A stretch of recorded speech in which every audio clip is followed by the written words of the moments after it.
bracing. Getting ready for a wild week ahead. Well, Kevin Miller, you're going, it's only Wednesday. What are you talking about, Kevin Miller? Well, if you believe the hype, if you believe the liberals, if you believe everything else, it's Kamala's to lose. Kamala. She's the best ever. Do you buy it? And of course, we're getting ready for the big DNC infomercial. And again, really, what are they promoting? Hey, everybody, look at the economy. Hey, everybody, look at what we've done to the price of groceries. Hey, everybody, abortion is now a states' rights issue. Hey, everybody. And you go, if anybody legitimately had a brain at 580-5436, 580-KIDO, they would understand and they would vote with their pocketbook. And they would say to themselves, we cannot continue to go on and on and on as we have. By the way, thank you all for joining us. Kevin Miller with you here. I do want to remind you, as we take a look at things, some great content on our website. A really good story about why Malachi Nelson chose Boise State. And, of course, cell phones in school. And you think to yourself, cell phones in schools, West Ada and Valley View, and I believe Emmett is considering, but West Ada and Valley View, because we are going back to school, everybody. We're going to say, hey, it's we're not going to let you have phones in school, which is thankfully what should have happened, for years and years and years. It's what should have happened, and finally, people are looking and putting things in the right perspective. You don't need a cell phone in the classroom. Now, some people are going to go, well, what if there's an emergency? For years and years and years, we got by without having cell phones in the classroom. Paulie in Nampa with Kevin Miller on KIDO Talk Radio. Good morning, Paulie. Morning, Kev. Yeah, it feels like, to me, it's almost too early to start talking about politics, so I'm watching it on TV. Right. I don't have to talk about it. Now you know how I feel. Yeah, I can only imagine. You got to think about it when you're off work. Yeah. Almost a nightmare it would appear, I would think. Yeah, commie law. Commie law, your girl. Certifiable commie. Yeah. She's a Marxist, the worst kind. Karl Marxist. You ever done some reading about Marxism, you know what kind she is. And nobody floods a country with 20 million people or 10 million people or 8 million people, whatever number you want to put on it. Nobody ever does that unless they've got some ulterior motive and plan. And it's not just voting. They want to take over. That's the only explanation I can come up with. It just doesn't make sense bringing them in just for the vote. In fact, they could bring them over and then have them do a circle jerk and then vote and then leave. But they're not going to leave. And it would mean the destruction of the middle class. I think you know that, don't you? I would agree. Yeah. Because if you can carry a shovel and a pick, you get to work, just like the hammer and the sickle. So, well, I think we need to. I think we need to bring back the hammer and the sickle, considering what's happening with Ukraine. All of a sudden, they've got Russia on the run, which is odd. I think the Russians may have come to the conclusion that Putin's throwing them for a line of BS. And I think that they've collectively decided that it's not worth following Putin anymore. But he's let them down the roses path because it doesn't smell like roses. That's what I think, because there's no explanation for them to take that much property in Russia that quick. And the way they were fighting the war before that, of course, they didn't have any air support, so that made a huge difference because they had to learn how to fly those F-16s that were outdated and missing parts and all that stuff. So that did make a difference. And I guess the M1 Abrams, which they sent over, I believe it was 12 or 20. I don't recall the exact number right now, but that made a huge difference. And, of course, you can't run them in the middle of the mud not very well, so, you can only use them a certain time of year. And, I guess it's all positive, but who's going to get the land? Is Ukraine going to get it back, or are we going to have to patrol it, or is NATO going to have to patrol the land? And you got a lot of questions for so early in the morning that you don't want to talk about politics. I know, but that's how my head works. I get them, and I get them quick, because I've had them in my head all night. Do you have voices in your head? I have voices in my head. Yeah, most of them say, strike three, you're out. Or get your hands off me. Wow. I'm tired tonight, dear. Yeah. Anyway, it's good to talk to you in the morning, Kevin. I appreciate it. I did want to really start talking about a little bit about baseball in the years past. I was a huge San Francisco Giant baseball fan, not just Willie Mays, but Willie McCovey. McCovey was my favorite player of all time, and he played first base, and so when I got into Little League, that's the position I wanted to play, so I got to play it, and I got to play it pretty well. And I was a home run slugger, just like McCovey was. Didn't have the same number on the back of the jersey in Little League, but it was a great experience. And, I managed to meet my hero, McCovey, at a wedding reception of a friend of mine that got married to another friend of mine. Two friends got married together, and it was up in San Jose, California, which is about an 80-mile drive from where we were all from. It was a huge hotel, and it had all the amenities that was needed for that particular thing. And I got to, I went into the bar, oddly enough. Back then I was still enjoying libations. And somebody was sitting there at the table, and I couldn't see who it was in front of me. And there was another person sitting next to a woman. And I walked around, and lo and behold, there's Willie McCovey. I about dropped my drawers and crap. Paulie, you're really giving us some insight into your bowel movement so early in the morning. I know. I couldn't think of anything else. I was so excited. It was just incredible. You never think that you're ever going to meet that person, and then you get the opportunity. Anyway, I got to sit down after I asked them if I could sit down and get my picture taken with them, because they had the picture person for the wedding going around taking pictures, and somebody snagged him and said, "You got to come here." And so I got my picture taken with him, and apparently it was his girlfriend at the time, but became Willie McCovey's wife. And to top it off, the Giants were playing on TV. That's why McCovey was sitting in the bar watching the game. And it was the last game of the season, and if the Giants won the game, they knocked the Dodgers out of the playoffs. And that was too much to bear. Got to experience watching the Giants win the last game of the year to knock the Dodgers, our beloved Dodger friends, out of the playoffs, and got to meet Willie McCovey. That was just incredible. Yeah. What a great wedding reception! It was marvelous. You think of days like that, and you think that they'll never come, and then they're there, and it's like, wow. Anyway. I apologize for the bowel movement. Yeah, you know something? It's early, Paulie. Don't tell anybody. We won't tell everybody about your bowel movements. And, as we've said before, we've been very blessed to be here, and we can have these conversations, and there are enough people tuning in that want to hear about your bowel movements. So we're all good, brother.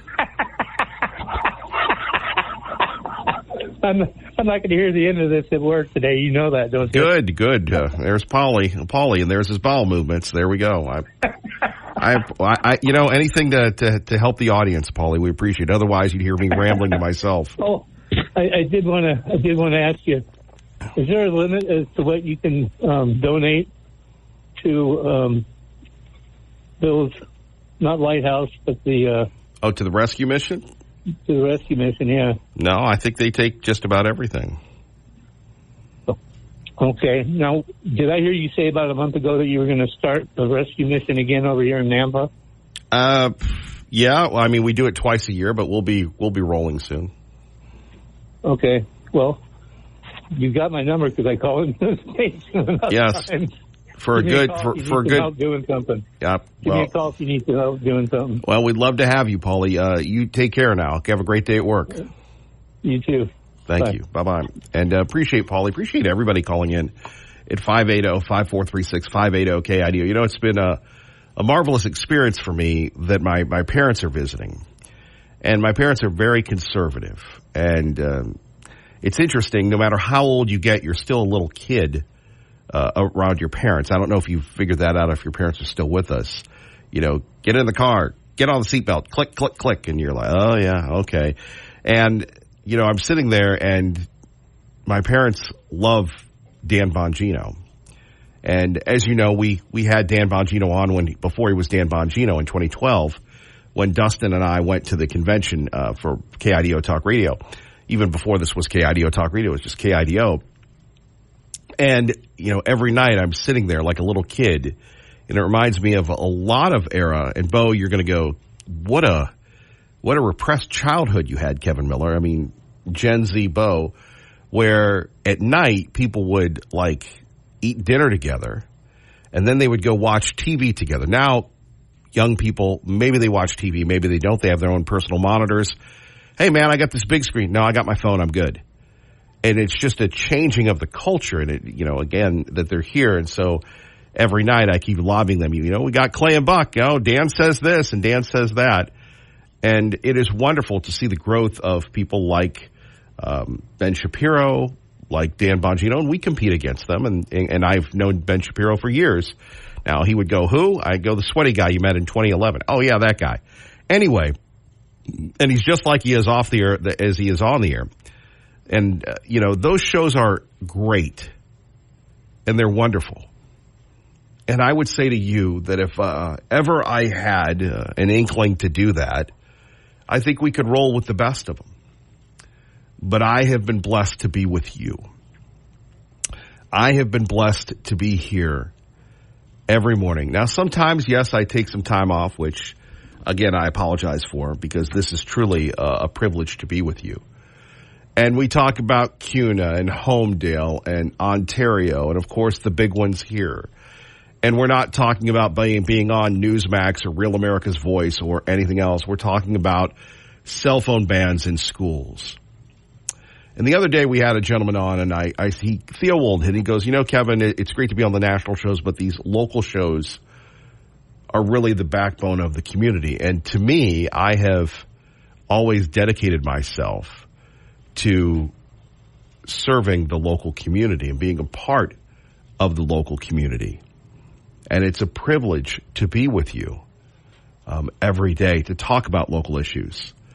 And for years and years, and for some companies, the radio business is run by ruthless executives that will tell you, no, you got to do this. And having Paulie on was an example of what we do here. And it's a show where, and people go, Kevin, are you there? Yeah, I like to listen. Everybody wants to be heard, but no one likes to listen. You can't have, I mean, you can do podcasting, which, again, those guys I mentioned are great at, but to have that vibe so early in the morning. And we can roll with whatever technique, whatever offense people run, but, you know, in Caldwell night, they say the Cowboys are the stars. Here with me, with Kevin Miller, we'd like to think that you're the stars because, again, I get enough of me. People get more than enough of me, but we can never get enough of you. Patriot Ray joining us now with some comments morning, on I got a little lost in myself there. Good morning. That's all right. You know, I'm going to disagree with you a little bit on the cell phone issue in classrooms. Sure. If it hadn't been for cell phones in the classrooms, we probably wouldn't know a lot about this woke junk going on with teachers trying to indoctrinate children into allowing them to say they are a different gender, and then encouraging that, and then encouraging them to go ahead and see about getting a sex change possibility and not tell your parents. This stuff is one of the reasons I would say that cell phones still need to be available to the kids 24. Yeah, but then they're on the Facebook or the Instagram, or they're making fun of the teacher. What about that? Well, you know, some of the times, some of those teachers need to be made fun of. I wasn't the best student around, but I had teachers that I respected highly because they respected their students. Now you've got teachers who are just trying to push their political ideas on children, and that's not where it belongs. They're in the classroom to be taught the basics, And I'm talking about getting back to reading, writing, arithmetic, all that. Instead of this woke agenda stuff where everybody has to be concerned about everyone's feelings. Crying out loud. When I was a young man, I was picked on a lot. I was a skinny, scrawny little dude, and I got picked on a lot until I got into high school, and then I beefed up a little bit. I'm not a very large man as far as things go, and I'm not a very muscular person, but I can handle myself in a situation anymore. But today, it's all about coddling and, oh, you poor thing, you're being told you can't do something. Oh, you didn't get a good grade. Oh, let's give you, you didn't get good at sports. Let's give you a participation trophy. Let's get you, and then we've got men and women's sports, which is totally insane. I look at that and I say, what is wrong with people that say, oh, we got to have that because they think they're a woman? No, they're mentally ill, and that's my opinion, and I'll stick with it because I see these things as what they really are, an indoctrination of children trying to destroy a country through these things that Marxists have pushed for ages. So we've got a Marxist, a communist, who's trying to become president of the United States, who is a crummy vice president with her word salad mixed up and everything else that she tries to accomplish. Now she says, oh, I'm going to protect you, and I'm going to make sure that you don't have taxes on tips. Everything she does. Now she wants to build a wall. Crying out loud, they've had 3 and 3/4 years to do that, and they haven't done squat. So all you individuals who sit and think she's the best thing since sliced bread, sliced bread will rotten if you leave it out on the cupboard. So we've got rotten people trying to run for president. We need to get Donald Trump back in place. I get a lot of flack over that, but I'll tell you what, I remember the 4 years he was in charge, and we had a lot of great things happening, and things were getting better. We were respected by other countries. Now we're laughed at by other countries. And these buffoons just keep pushing their communist agenda. I understand Ilhan Omar was reelected in her state, which I don't understand. Of course, it's a Muslim state anymore, so I guess I do understand. These people don't care about the United States. They care about getting reelected. They care about their little piece of the pie, whatever that piece may be, whether it's, oh, I'm just so good because people have to listen to me. Kamala the other day when she was speaking, the crowd was chanting Trump, and she said, well, if you want him to be president, then you just keep it up, because if not, then you let me speak. Crying out loud, that's dictatorship. I don't like it. So God bless Kevin. You stay fired up. You stay on top of things. Keep doing what you're doing, because we need this. We need to be able to come in and call on and tell people our opinions, because it does count. We need to let people know how we feel about this country. This is the greatest country in the world. It has brought in more people to be free. Now we're just being overrun with people who don't even like us. So if they don't like us, why are they coming here? You've got so many people in Congress that do not like us. Why are they coming here? So God bless, Kevin. Thank you so much for the opportunity to let me voice my opinion. We appreciate you, Patriot Ray. God bless. You have a great day, and God bless. All right, our great friend Patriot Ray, Kevin Miller in the morning, KIDO Talk Radio phone numbers 580-5436, 580-KIDO. Always appreciate everybody calling in. Again, talking about the cell phone ban in schools. Patriot Ray saying he's not down with it because it gives us an opportunity to take a look and to take a listen at what's going on and how people are really behaving in classrooms. On the other hand, you have these kids that all of a sudden start setting teachers up and start doing all these other things. You have to really wonder. One thing you don't have to wonder about our friends at Team Mazda, Yes Month continues. At Team Mazda in the pre-owned superstore, Aaron and Joel are saying yes to more people who want to buy a car when other dealers have said no. So how can Team say yes to people maybe like you, maybe not, with credit challenges? Did you know they work with a long list of auto dealers, and they're really good at matching customers up with the right lender? Got a low credit score? They know which lender will say yes. Are you a first-time buyer without a cosigner? They know which lender will say YES, yes. Maybe you've had a bankruptcy. They know which lender will say yes. Don't be discouraged. Go to T-Maz and let them get you to yes, even if you've been approved somewhere else. Check with T because you might find you'll get a lower rate and a lower payment. They really do fight for you, Aaron and Joel. And last week, T-Mazda lowered the payments on more Mazda leases, so you can now choose from a Mazda CX-30 small SUV or a Mazda CX-50, a midsize SUV, and pay only $247 a month. Your choice of 49 Mazda CX-30s or Mazda CX-50s for lease payments starting at only $247 a month. T-Mazda in the pre-owned superstore on the boulevard or online at GoTeamMazda.com. Please tell them Kevin Miller sent you. DNC for complete DNC coverage. Keep it right here on KIDO Talk Radio. Coming up after the news, we're going to take a look at DEI and exercise in missing the point. And by the way, is it me or do you agree with this statement? From Red State, Biden randomly starts screaming at a cancer event, appearing to forget what year it is and Obama's name. This is from Nick Arama, probably Nick Arama from Red State. It's certainly embarrassing to have Joe Biden occupying the Oval Office right now. Think about this. We have a goof.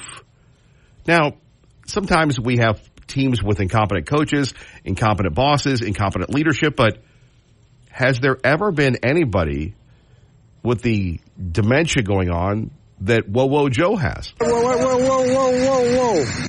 Not only has he been incoherent before the world, but he puts us in danger with his condition. What do you think our enemies think? It emboldens all of our adversaries knowing that there's a vacuum at the top. And remember, let's face it, Kamala ain't the greatest either. But that's where Democrats' machinations have led us, with an incoherent leader and a replacement candidate who didn't get any votes of the people for the position before being handed to her on a silver platter. So, by the way, it's bad news. Did you hear cancer is going up for males 93%? Great news. Wonderful. So Joe Biden is at a cancer event, and people come up to him and start talking to him, and they go, "Hey, man, what's going on? What up, Joe?" Critically important. I started this back in the administration of President at the time, when I was vice president, and we found out... Yeah, sorry, Sweet William, come on, give us some better audio. Take a look at this. You take a look at Joe Biden and just how bad he was, where Joe Biden tells another falsehood, a little Biden whopper, if you will. Biden once told a false story about traveling 17,000 miles with Xi Jinping, bing, zing, zing, bing, bing, before he started saying it softly with his eyes half shut. Remember, like, hey, I'm talking to you. And like those creepy 80 movies where the guy goes, "Sweet nothings, little girl." I spent a lot of time with Xi Jinping, and they tape everything we say. I spent over 80 hours with him alone, over 17,000 miles in China. And they were in Tibet, near Tibet. All right, Bo's telling us he can't hear it. My apologies. I guess we will just kind of really count on me to deliver this. No audio here. Biden saying it's a true story. Then apparently Biden at the end of it started screaming weirdly, which is odd when you think about it. It's just crazy. Just like the computer not working so early in the morning. Let's try it one more time. We're mobilizing a whole-of-country effort to cut American cancer deaths in half by 2020 and within 25 years. Yeah. He still can't figure this out. One more time, please. Can we hear this one? Mobilizing a whole-of-country effort to cut American cancer deaths in half by 2020 and within 25 years. Yeah, it's that bad. It's that bad. Kind of reminds you of George Costanza's dad, Frank Costanza. He just didn't get it. Unfortunately, that was a fictional character. Today, we're living in the factual world of Joe just not being with it. We are with it when it comes to traffic and weather. Let's get you to work safely and on time. KIDO Talk Radio Traffic with Dave. Good morning, Dave. Good morning, Kevin. From the G&G Installation Studio on the freeway east and westbound, looking good. No major problems there. Just a reminder for you, school is in session in a number of districts here in the valley, so be sure to obey those speed limits. Direct orthopedic care for sprains, strains, and breaks. Skip the ER and go directly to Doc. Drop in without an appointment to one of 5 Treasure Valley locations. Visit BoiseDoc.com to learn more. That's your traffic now. I'm Dave Burnett on KIDO Talk Radio. Low tonight, 61. High tomorrow of 86. Boy, that's going to be a great day, great Thursday. And again, everybody going to the Caldwell Night Rodeo, hope you're having a good time. You have to be pretty committed to hang out in the dirt. To our great friend David Ferdinand, appreciate David giving us an update from Caldwell as we roll on. Phone numbers here, 580-5436, 580-KIDO. A little thought for you today. The price of anything is the amount of life you exchange for it. Henry David Thoreau, one of the great Western philosophers that we'll quote here, because we, again, always love Western civilization, and we're proud to continue to protect that. By the way, let's go to the Yap Yap Club. Thank you, Kevin, for being you. Thank you for broadcasting, Mike and Caldwell. One retired soldier attacking another retired soldier. Kevin, you're a POS. Wow. You know, Mr. Bundy, the personal attacks, whatever. Because we, I'm not going to fall for this, but look, the facts are the facts. And, if America wakes up, if they get out of this delusional, I love Obama, this is Obama 2.0, 3.0 with Kamala. Thanks, Obama.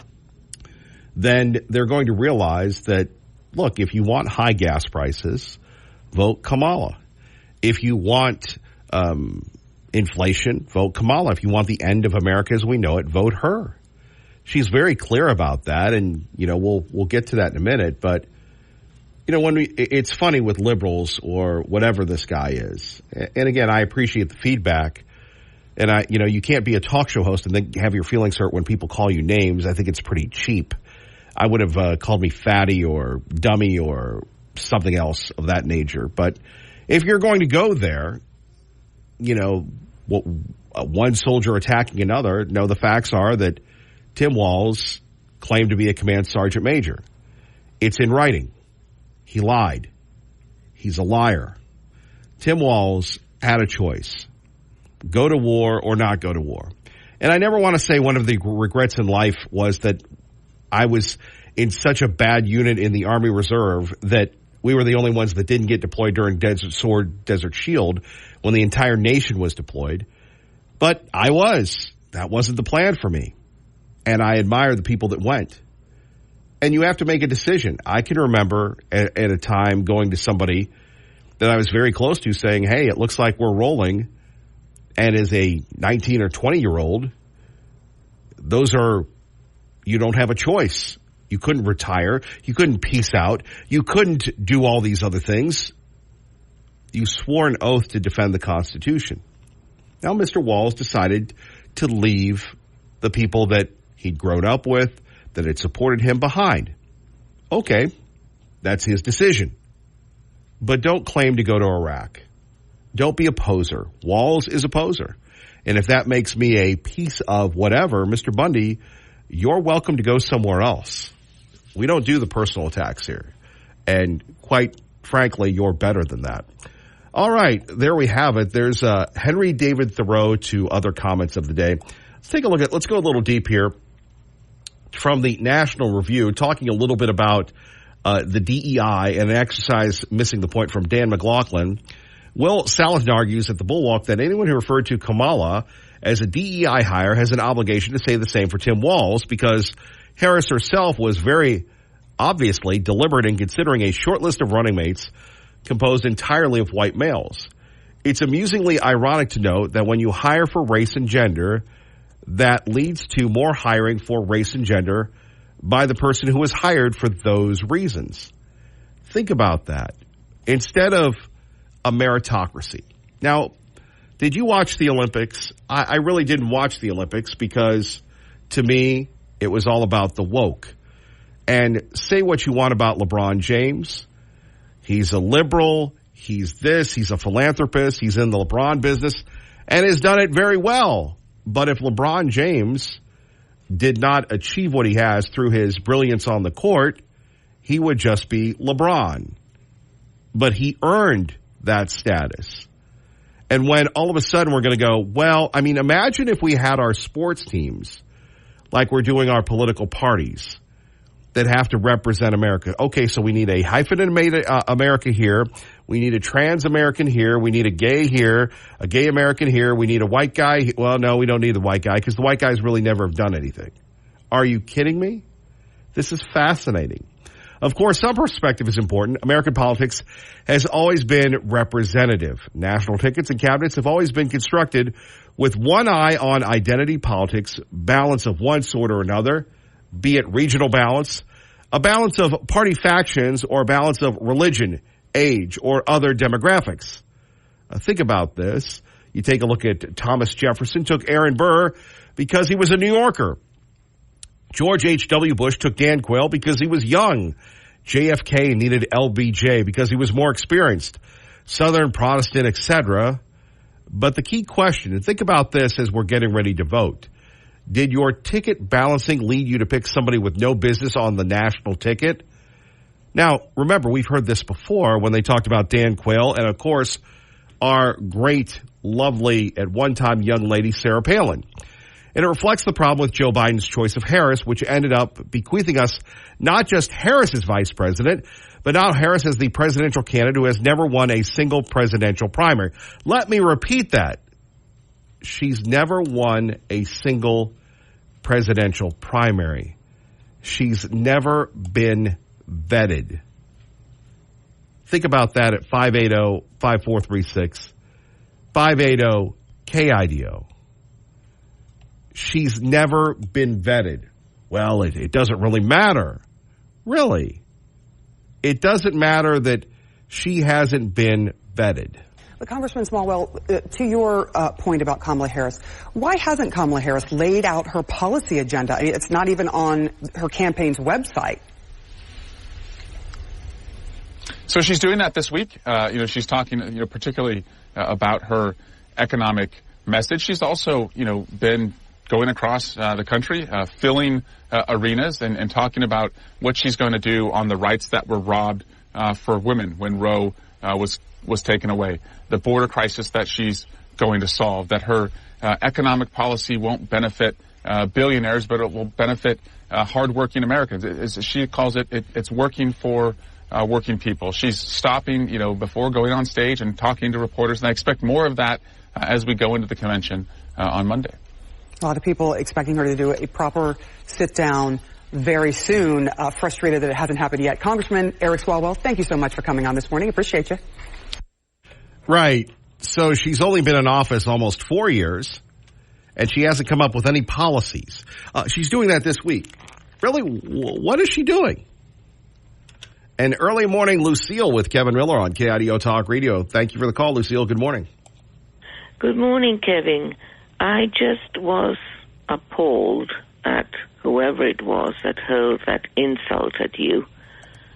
That was uncalled for and undeserved.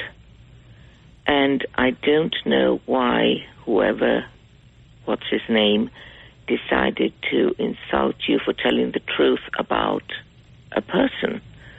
I mean, Walls can be, all the soldier he wants and all that, but Kevin, there are soldiers and there are soldiers. And there are soldiers who are very honorable, who do what is expected of them, who do not shun their responsibilities. And there are soldiers, unfortunately, like Walls. And just because he's a soldier, just because he wore the uniform once, does not wash him of every other fault that he has.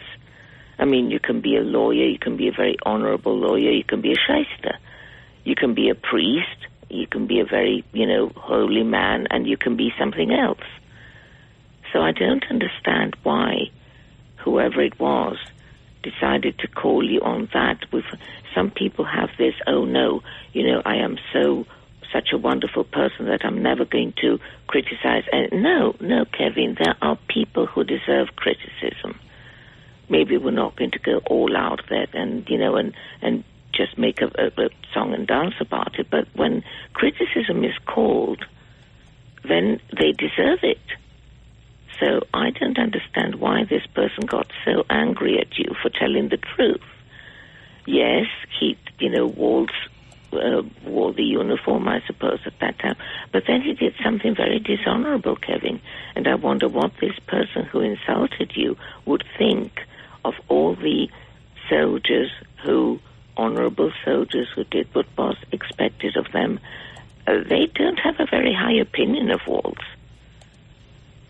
So I'm very sorry that you had to go through that, Kevin, because the fact that a man once wore a uniform or a cassock or a doctor's, pinafore, whatever you want to call it, that doesn't sanctify them. Because there are people from all corners of life that are extremely good, extremely honorable, and there are others who dishonor the uniform they wear. So I'm sorry you had to go through that, Kevin, and I was very surprised.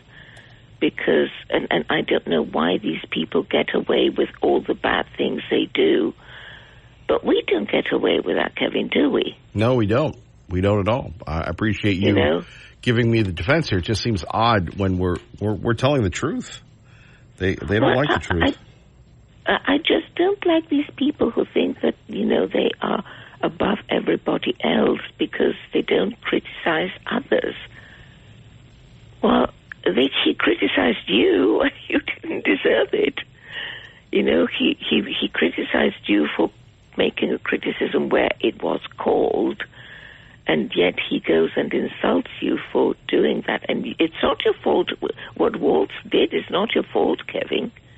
You just tell what he did, which is all over the internet, all over the news, all over everywhere. So what's this person going to do? Go around damning everybody for doing that? He's going to have a very hard day. So I'm sorry you had to go through that, Kevin, and I really don't understand why it is that some people are, get away with everything, and other people don't even get away with telling the truth. I would agree with you, Lucille. I would agree, and it just shows you that even before the DNC convention, they're crazy. Indeed they are, Kevin. Indeed they are. Do you really want to leave the country in these people's hands? No, I agree with you. I don't. So, Kevin, chin up, my friend. That was uncalled for and undeserved. And I'll defend you every time. Well, Lucille, thank you very much. Appreciate you always being here for us. Yep, have a good day. You too, our great friend Lucille. Kevin Miller in the morning, KIDO Talk Radio, your home for Hannity. KIDO Talk Radio. Your morning cup of Sean. This is the Sean Hannity Morning Minute. This campaign knows that they can't win on who she is, so they're going to lie their way and try and get the presidency by lying. And they'll have the help of a corrupt media mob, because I don't believe she's changed her position on the issue of taxing tips. I don't believe she's changed her position on mandatory gun buybacks. I don't believe all of a sudden she's in favor of fracking and drilling. I don't believe that all of a sudden ICE that she compared to the KKK and wanted to defund, she now supports, or that she's changed any of these radical views. Even this weekend, she said she wanted a path to citizenship for illegals. Well, that would be not a path to citizenship. That would be amnesty. The conservative underground meets later today on the Sean Hannity Show. War, inflation, and recession. Did you know that experts call gold the everything hedge? Gold goes far beyond hedging against inflation or the stock market. It can potentially even guard you against today's wars in Ukraine and the Middle East. Not to mention the great economic danger of a recession coming, which is what we're all worried about. And that's why gold just hit another record high. And central banks, they just keep buying gold at a record pace. It's Linda here. Join me and thousands of people who have called Goldco the #1 rated gold company. It's time you diversify your money with time-tested safe haven assets, physical gold and silver. Today, Goldco is offering our listeners up to 8 years in free IRA fees plus up to 8% in bonus silver with a qualified account. Call 855-815-GOLD for free IRA fees, free bonus silver, and a free gold and silver info kit. What are you waiting for? Call 855-815-GOLD. That's 855-815-GOLD. Do it today. You can't wait. All right, Linda, looking forward to you and Sean hanging out with us in Chicago. Of course, we're not going to be there, but they're going to be there. Keep it here for our complete coverage of the DNC on Idaho's talk station, KIDO Talk Radio. Here's a very easy way to find good quality used cars for under $20,000 that are locally available today. Go to see our friends at Treasure Valley Subaru, treasurevalleysubaru.com, and click the priced under 20K drop-down under pre-owned vehicles. You'll find pre-owned vehicles on the top menu bar, and when you place your cursor over the top down, it appears with priced under 20K. Click it and you'll see cars like these. 2017 Subaru Outback for $18,995. A 2015 Honda Accord for also $18,995. A 2017 Nissan Murano for only $14,995.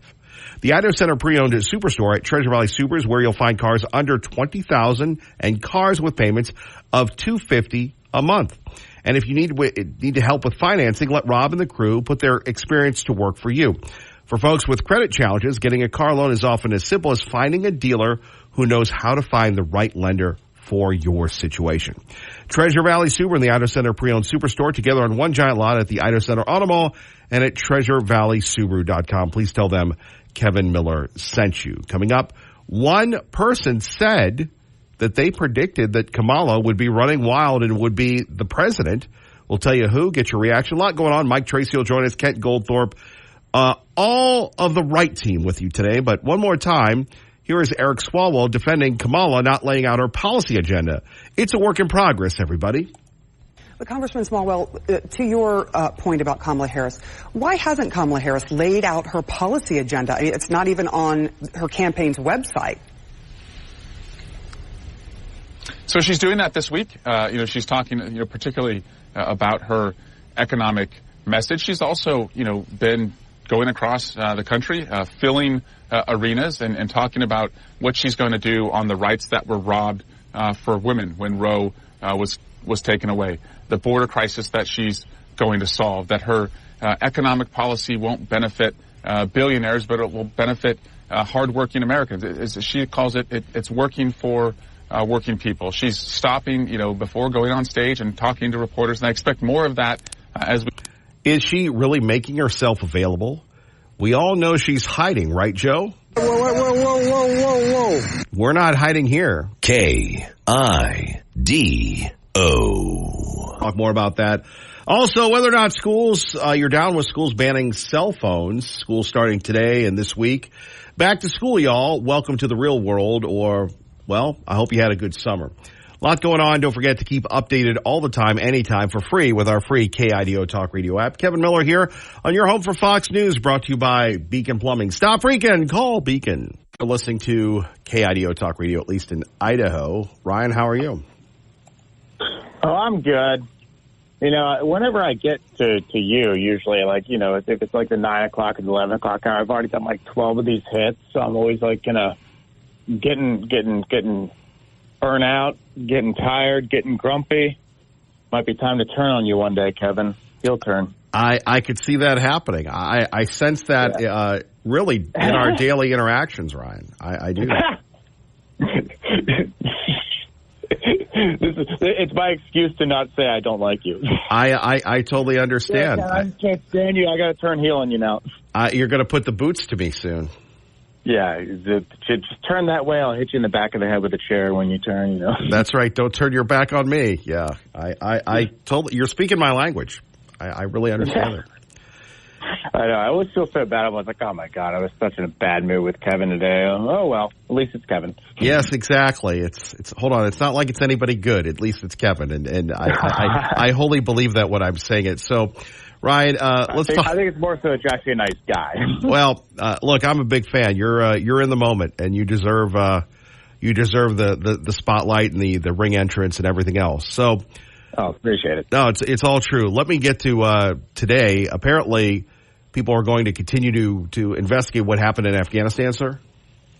They are, yes, but there has been a little bit of pushback about how the investigation has been handled. So you have this man by the name of Jerry Dunleavy, who's an investigator who was working on the case with the Foreign Affairs Committee, but he has resigned, and he claims that the chairman, Michael McCall out of Texas, also a Republican, has failed to, quote, seek proper documents, bring in the proper witnesses, to ask the tough questions, to fully pursue the truth without fear or favor, and to do everything in the committee's power to ensure that a deadly humiliation like this never happens again. Now, McCall's team did respond to this and push back on it, saying that they are going to have an investigation that's released probably early next month. I believe we're looking at September 9th as the possible day that it's released. But he has claimed, the spokesperson claims that, when that comes out, this will be evident in a few weeks, that this expansive report, which is the result of thousands of hours of work on both the staff and member level,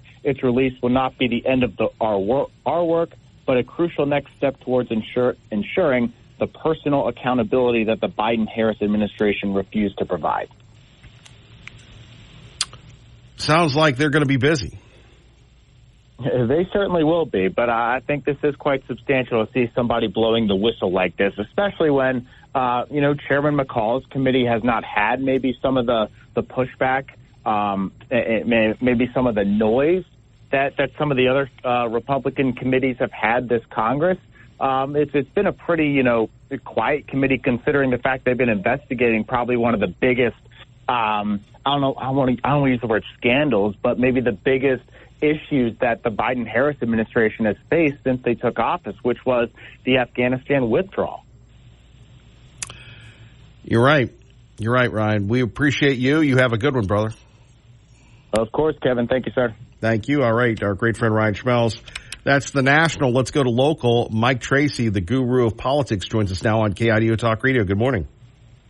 Good morning, Kevin. I don't know if I'd say guru, but certainly I've been involved in politics for a long time and always enjoy talking politics and both local, regional, and national and international with you at any time because we're facing challenges at every level right now with local. I never cease to be amazed at how many different ways we have people trying to raise our taxes. And one of the reasons that people are fleeing California and coming up here in record numbers from California, I think it was a couple of years ago when they did the census in California, they had lost somewhere in the neighborhood of the equivalent of 2 congressional seats. They lost 2 congressional seats. It was the first time in California history they lost them. That's because people were fleeing the state and coming up here to other locations to flee taxes, high electric bills. I was just reading an article yesterday and this morning about a California town outside of San Diego where the rent for this place was around $1,200, but the electric bill was $1,860 some odd dollars for electric bill for 1 month. I mean, that's staggering. I don't even know how you begin to make those payments and survive as a business. So anyway, I'll be happy to answer any of your questions, give you input on anything you're looking at today, Kevin. Well, Mike, first of all, for people that want to get a hold of you, maybe they want to run a campaign, maybe they want to talk about issues, how can they do that? Well, it's pretty easy. They just call Mike Tracy at Tracy Consult, 208-863-3940. That's 208-863-3940, and I'll be happy to help them. Well, Mike, let's take a look at where we are on the national stage. Not a lot going on locally, but we're starting to get some sparks locally. But on the national stage, what do you think is going on with this love affair with the vice president? Well, it's disheartening to say the least. We're on right after July 13th when the president was shot. You saw all of this glowing coverage of President Trump as being a hero, and quickly the Democrat machine went into full-blown operation and got rid of the president of the United States, got him to move aside for something we'd never really seen in history, and he quickly raised the vice president to national status within days. And it was a brilliant chess move because they did it without casting a single shot. They didn't have to shoot anybody. They didn't have to cast a single vote. They got Joe Biden to step aside, and they essentially knighted her or made her queen, and she didn't have to do anything to earn it. She didn't have to get any votes in a primary. She didn't have to do anything. And the Democrats that voted for her have got to be very upset. And if they're not upset, they should be, because their vote for Joe Biden obviously didn't count for anything because they were all flipped over to her. Those 14 million plus votes that went for Joe Biden are all of a sudden sitting in her camp. There's something that just doesn't seem right about that. And I don't think it sits well with voters who are thinking and not just paying attention to the national landscape and paying attention to what the national media that is really they're in the camp of Kamala because they're the national press, they're the mainstream press. Hi, Tracy, joining us, Kevin Miller, KIDO Talk Radio. You bring up a very good point. We've never seen anything in our country's history where we've had a candidate that hasn't been vetted through the process. Now, we could argue because of assassinations, but with LBJ and maybe Gerald Ford with Nixon, but this is something that we haven't seen where a president voluntarily steps down, and we have someone that tried to run and failed miserably at it. Yeah, when she ran in 2019, 2020, and she dropped out just before the Iowa caucus, that was punishing. She spent a lot of time and money out on the stump, and she was given a gift after that happened. When Joe Biden was selected as the nominee, he made it plain that he was going to hire a woman of color. And because she stepped back and she was willing to play the game, she got the slot. And, she played the game exactly as she needed to. Her handlers in California, Willie Brown, Nancy Pelosi, and others, all came to her support and defense, and they manipulated these strategies with her over a period of time, and she's now in a really strong position. I'm hopeful the people of America will have a chance to see her in some interviews, and if they get a chance to see her in a real face-to-face debate with Donald Trump, I'd like to see 2 or 3, because I don't think she can handle one debate with Donald Trump. But if she has to do 2 or 3 of them, I think she's going to really show herself to be what she really is. And there's not much there. She might actually be a nice person. I have no idea. The reports are not that she's not a very nice person behind the scenes. But I'd like to see what her policy positions actually are. We don't know, because they used to be a certain way in 2019, and today she's flip-flopped on almost all of those issues. Right. And you have to wonder, is she going to ban fracking? Is she going to ban the border agents? What is she going to do? What do you make of her alleged popularity right now? Is it real? Well, I don't think it's real. I just think it's the Democrat machine as much as anything. And when I look at those polls, I always look at, are they registered voters? Are they likely voters? Are they, it's a big deal. And right now, the national average that I've seen is where Trump's at around 49%, Harris is at around 45%. And RFK Jr. Is at about 3.5% to 4%. And so, if that's the case, Trump should win fairly handily. I think her popularity is strictly based on the base of the Democrat Party, much like Donald Trump has got a strong base with the Republicans and the conservatives of America. And, her popularity is more about that strong Democrat base, people falling in line, rather than anything that's really, that she's demonstrated that makes her popular. I mean, she doesn't do anything except cackle. And, I've been thinking of acronyms to come up with, like Cackling Kamala and things like that. People have come up with a lot of nicknames for her pretty easily because she just offers so many so easily. Our great friend Mike Tracy with us, giving us the political analysis nationally and regionally and locally. We'll get to that in a minute. How do you see we've been telling people to batten down the hatches next week. This big DNC serenading going on in Chicago. Your thoughts? Well, I think, unlike the Republican National Convention, I think there's going to be a giant tune-out. I think there might be some highlights that people watch, but I don't know that it's going to be watched anywhere as closely as the RNC. The Republican National Convention was, because it happened, the RNC convention happened right after Donald Trump was shot. And he showed up, he was shot on Saturday, and he showed up on Monday at the convention with a big bandage on his ear.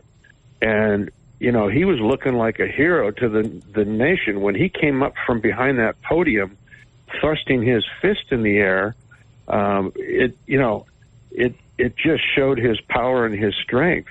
And I just don't see that same kind of enthusiasm. The media will hype the heck out of it, but the American people are not. I don't see how they can be near as enthusiastic about a candidate that essentially offers nothing. We have seen nothing come out of on the policy positions, and for her to have a website with no policy issues whatsoever on the website is a staggering concept to me. I would be embarrassed to put up a website like that for a candidate without having a policy page populate that website. And, until she gets that website populated, it's going to be hard to criticize her on issues other than her flip-flops, because she has nothing that's populating the website with policy issues and the details of those policies. More with our great friend Mike Tracy coming up next. Kevin Miller in the morning, KIDO Talk Radio. KIDO Talk Radio, our great friend Mike Tracy joining us. Mike is a political analyst, political consultant. He doesn't like the title guru, but Mike, comparatively speaking to me, you are our guru. So welcome back. And if people want to get a hold of you, and you handle big campaigns, small campaigns, whether people are fighting the solar industry, whether people want their voice heard, you're there for them. Well, I thank you for that, Kevin. If people do want to get a hold of me, they can call me on my phone at 208-863-3940. I've done a lot in the political world, but I've done a lot in the private sector as well. I sold television advertising back in the 1980s, and so I worked with lots of different kinds of commercial businesses and have done that as an advertising agency and a consulting firm over the years. So I've handled and worked with a lot of different kinds of companies, associations, nonprofits, political campaigns, both large and small. I did Butch Otter's first governor's campaign back in 2006 and helped him beat Jerry Brady in that race by 11 points. Butch was great on the stump, and he was still considered a pretty conservative guy back then. He moderated out as he went along, but he was a lot of people don't remember this about Butch, but when 9/11 happened, there was the Patriot Act was put out there, and Butch was the only person who voted against it because of the civil rights abuses that were within the bill. And sure enough, later on when it was renewed, those things had to be corrected, and he was absolutely correct on that.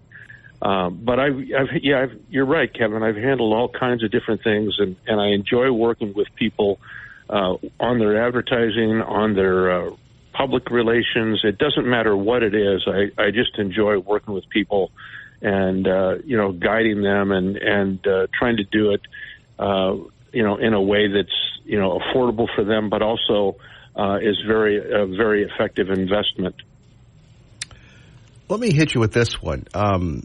You've been here a long time, and we take a look at the Micron huge facility going up. Nobody's really questioning the environmental impact. Boy, I sound like a liberal here. And then we have Facebook. No one's really questioning the water draw. We talk about being the most unregulated state in the country.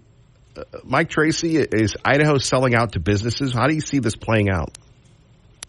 Well, I don't know if it's selling out to businesses. We want to make, leadership has always talked about wanting to make Idaho a business-friendly atmosphere. And, it would be nice if that business-friendly atmosphere would help small businesses more, small to medium-sized businesses. Large corporations do pretty well under the umbrella of what the state of Idaho does and what the local communities do. And it's always the local communities that seem to have take the brunt of things, like what's going on in CUNA with the Facebook. I believe it's a server farm they're building out there, and those facilities do take a lot of water for cooling and other things.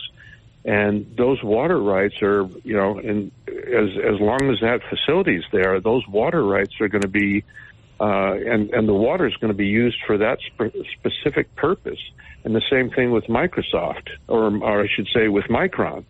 Micron has, been an important part of the business landscape for 30, almost 40 years now. They started up in, I think it was 1984. So yeah, this year's 40 years that they've been in business essentially out in that location, and been a very important part of the landscape. I know you have your financial guy on all the time, and he talks about Micron and has talked about Micron frequently over the years and how it's been an important part of the business landscape. We do have a tendency to, I think, sometimes overreach for the larger businesses instead of helping the small and medium-sized businesses in Idaho, which really need the help with taxes and other rules and regulations. And I wish we would make the rules and regulations at the state level and the local level, city ordinances, more business-friendly. Every time we add more rules and regulations, that's just more money out of the pockets of small and medium-sized businesses. Larger businesses can afford it. It's tougher on the small to medium-sized businesses. Our great friend Mike Tracy joins us, and yet we have that bias towards the big business. But let's move on a little bit more. Are you amazed that so many people have moved to Idaho that a lot of people don't even know who Butch Otter is or was? No, I'm not surprised by it. Everywhere I go where I meet new people, they're generally people who have just recently moved here in the last year, the last 5 years, the last 10 years. I mean, and I've met, hundreds, if not thousands of new people over the last 10, 15 years. And it's staggering the number of people who move in here who only know the current governor. And people don't know their elected officials very well anyway. But, the one that they seem to know is the governor. And they might know the mayor of the city that they live in. Other than that, most people don't pay a close attention to elected officials. You and I do within the framework of politics because we cover it all the time and we talk about it all the time. But when it comes down to really knowing who are making decisions at the policy level for the state, people do not know the history of these individuals and, what background they came out of and how they got to be in power in the first place. You're right about that. And speaking of power, let's get to ranked choice voting. We're starting to see editorials about it, social media posts about it. Is September or will it be October when the big money starts flowing in, promoting ranked choice voting that will be on the ballot, Mike? Well, I think we're going to see a lot of the money come in we'll see it in September, but I think we'll really see it in October heavily. It'll build from Labor Day on, and it'll really increase heavily all the way up to Election Day on November 5th. And we start with early voting, about 2 weeks out or so, and there's absentee ballots start a little before then. I don't have the exact date in front of me, but,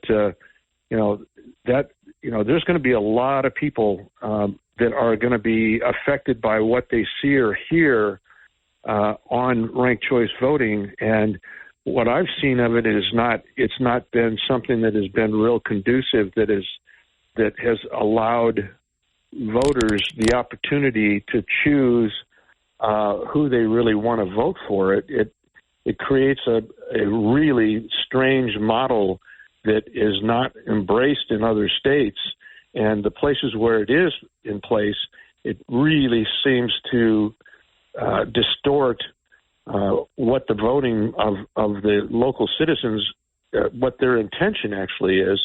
And I've just been, I look at Alaska. That's the model I always go back to, and how many problems they have up there, and the challenges that the Republican Party has had up there with ranked choice voting has been. It's been a nice way for liberals and Democrats to go after the Republican Party in a given state.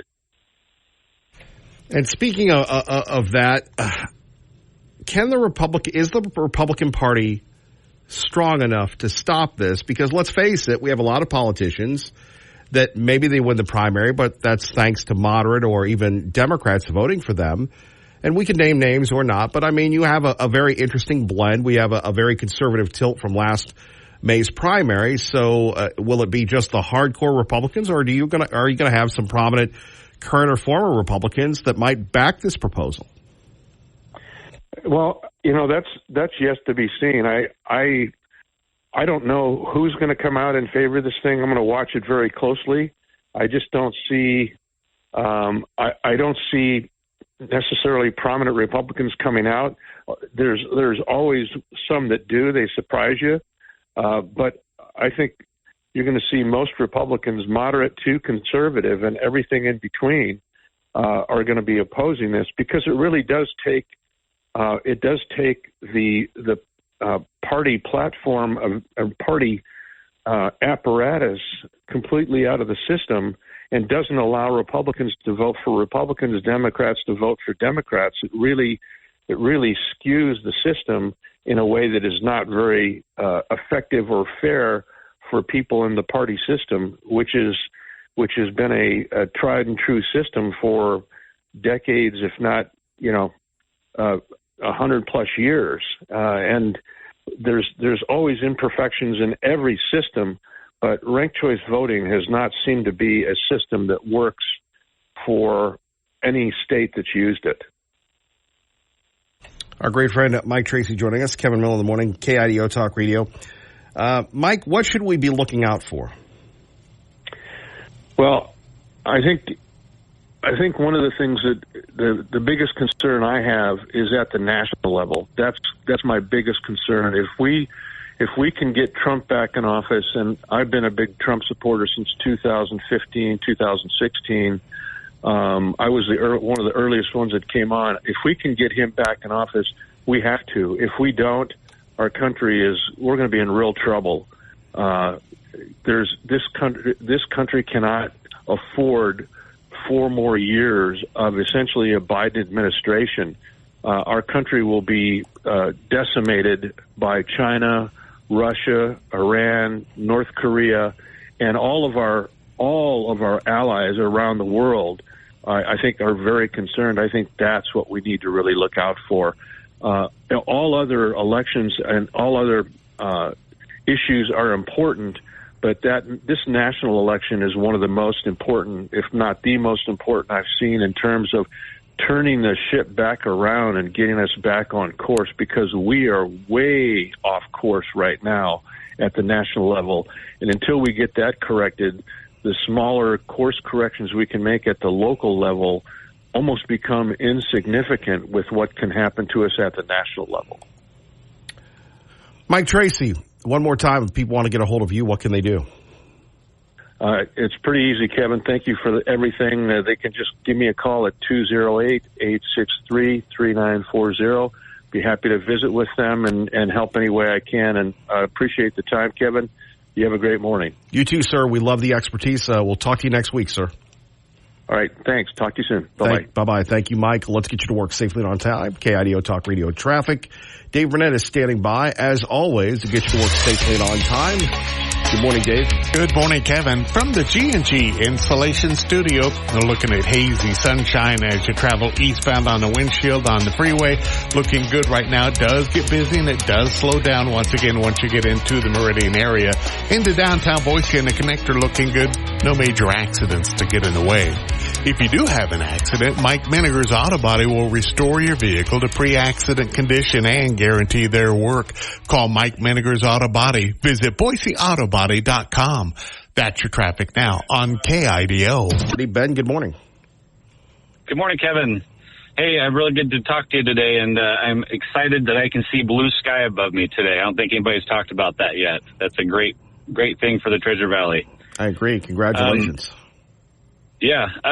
Wanted to bring up all politics are local. We definitely feel that way. There's a article by Channel 2 News. I use the Channel 2 News app for local news because KTVB's went way off left field. But this one I feel like needs some reprimand or some change on it. It says Idaho Supreme Court rejects AG Labrador's lawsuit against open primaries. So by reading that heading, that title, I'm thinking, okay, the Attorney General has brought a lawsuit up. They've looked at it, and they've decided it's not credible to go forward. That's kind of how I'd read that heading. But you go through the rest of the article, they actually discount their heading in itself because it wasn't rejected on it being a bad case. It was rejected because they said it actually needs to start at a lower district court. And so the actual title itself should be Attorney General Labrador alleges that tens of thousands of signatures for the ranked choice voting were brought about by fraud. That should be the title because that's how their story actually shows below. So I feel like there's a couple of things to pull out of this. One, what is Channel 2 News doing polling for? Why are they trying to knock Labrador out? I think he's one of the best politicians we have in our area. Why are they siding with the ranked choice voting? And why are they not given the correct story? I mean, to me, this means we need to, as Idahoans, pay a lot more attention to the ranked choice voting. And I was listening to your previous interview with Mike Tracy there, and I know that Montana is also dealing with some similar pushes by bigger powers and bigger money people. And so I don't understand ranked choice voting enough to give a weight on it, but this kind of stuff really worries me, that you're going to pull down a voted in popular Idaho AG, Attorney General by misleading it with this article title and pull out the whole rest of the story, which is that if there's tens of thousands, they said that you need 63,000 votes to get it on the ballot. If tens of thousands, which to me would be about 20,000 of those signatures are brought about by fraud, that's a third of the signatures. So I think that this should be the story for the rest of the week. We need to figure out what's Channel 2 News doing. Are those signatures done in fraud? And what's going on here? What's your thoughts? Ben, this is what I love about this program. We hear what you have to say. The people at Channel 2 News are listening. What do you want to say to them directly? Just talk to them directly. I want to say to them that if you are going to write an article, and this one says it's done by the CBS 2 News staff, I want to know the local news. I love hearing about what the forest fires are doing, what kind of accidents are happening throughout the valley, things that impact my family, things that impact how I'm going about my day. But when it comes to the political things, you have to leave that political hat at the door. Whether you're a strong Republican, strong Democrat, don't care either way, you need to leave it at the door. And this title of this article is very misleading. Your article completely rejects the title itself. And I'll be honest, and I don't know if they do this intentionally, but when I go through the news app itself, there's probably 20 or 30 different, news stories when I'm scanning through, and I don't read them all. Most of the time, I just look at that title, and that's what I get as the news, because I don't sit down and read every article word for word. So hopefully you're not doing that intentionally by using an article title that is completely misleading to the article itself. Well, I think Channel 2 got the message. Thank you. Yeah, thank you, Kevin, for letting me get that out there. All right, Ben, we appreciate it. Doug and Mountain Home, hang on. First, let's go to Ron Grant. Paid for by Ron Grant, your safer money specialist. Ron, how goes it? Hey, good morning, young man. It's going great. It's nice and cool out. It's going to be a beautiful day. It's going to be a great day. What about the money, Ron? How are we going to keep it safe? Well, that's the million-dollar question. We got to keep it safe, Kevin. You worked hard for that money. You want to make sure that you protect it. Keep it out of the Wall Street casino. Keep it out of the risk and the fees. I provide for my clients a lifetime of security, thanks to a lifetime of income that traditional retirement plans just don't offer. And that's important. If you're over 50, in my opinion, stop chasing returns and worry about getting that lifetime income that you can't outlive. And, of course, when you've passed away, your beneficiaries will get the balance. And right now, through August 26th, one of the top companies out there is offering a thank you bonus for moving your money over with them. And it's a 47% bonus, which is pretty powerful. But more powerful than the bonus is that lifetime income that you can't outlive. I can't stress income enough for you. It's so important. I was on talk radio for over 14 and a half years educating people on that, getting that income and how to keep their money 100% safe. Ron, if people want to get a hold of you, what can they do? Well, we've set up a great educational website that they can go on. There's videos there that they can take a look at. There's articles there that they can read. Heck, there's even a book they can download, 10 Things to Know About Retirement Income. They can also email me from the site at safermoneyspecialist.com. And, of course, they can call me right here in the Treasure Valley. Let's have a conversation. Let's see how we can keep your money safe. Make sure you've provided for your family in retirement. And that's 208-660-1372. If not now, when? When will you stop risking your principal and gains for your retirement? Ron, we appreciate it. Have a great day. Yes, sir. You do the same. Paid for by Ron Grant, your safer money specialist. Oh, well, we missed Doug. So they can play in their freaking garden, smoke their pot, drink their fancy wine, and eat their caviar like the liberals do.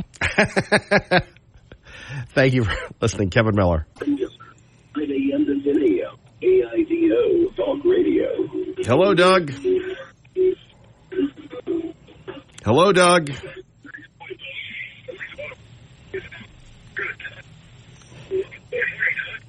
Yeah. Oh, I guess we lost Doug. It's one of those days when people go, well, Kevin Miller, your show is kind of clunky. Well, we're all about the clunk here. We appreciate Doug for calling in, and hopefully we'll get a hold of him. But it's like an old shoe. We're not Tesla here. We're more like, I guess, a VW Beetle, or I'm trying to think of it, or a Ford Taurus, or a Toyota Camry, or something of that nature, right? Maybe that would be applicable. It's certainly not a Cybertruck here.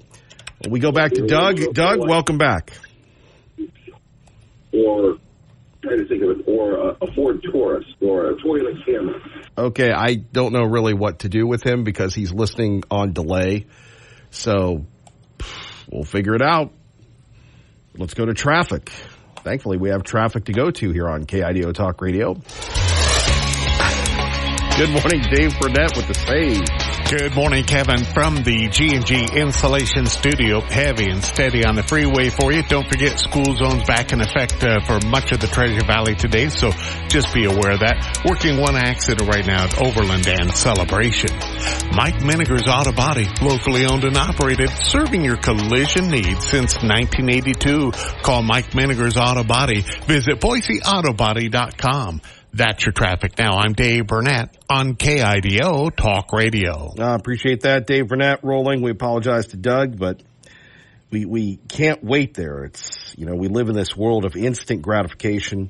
unfortunately. Of course, in the 6 o'clock hour, it's a little easier to get away with that than in the 8 o'clock hour or the 7 or the 9. Coming up next, Kent Goldthorpe. I don't know what Kent's going to talk about. He goes, do you want me on this week? I go, do you have any good content, Kent? Well, we'll find out. High today.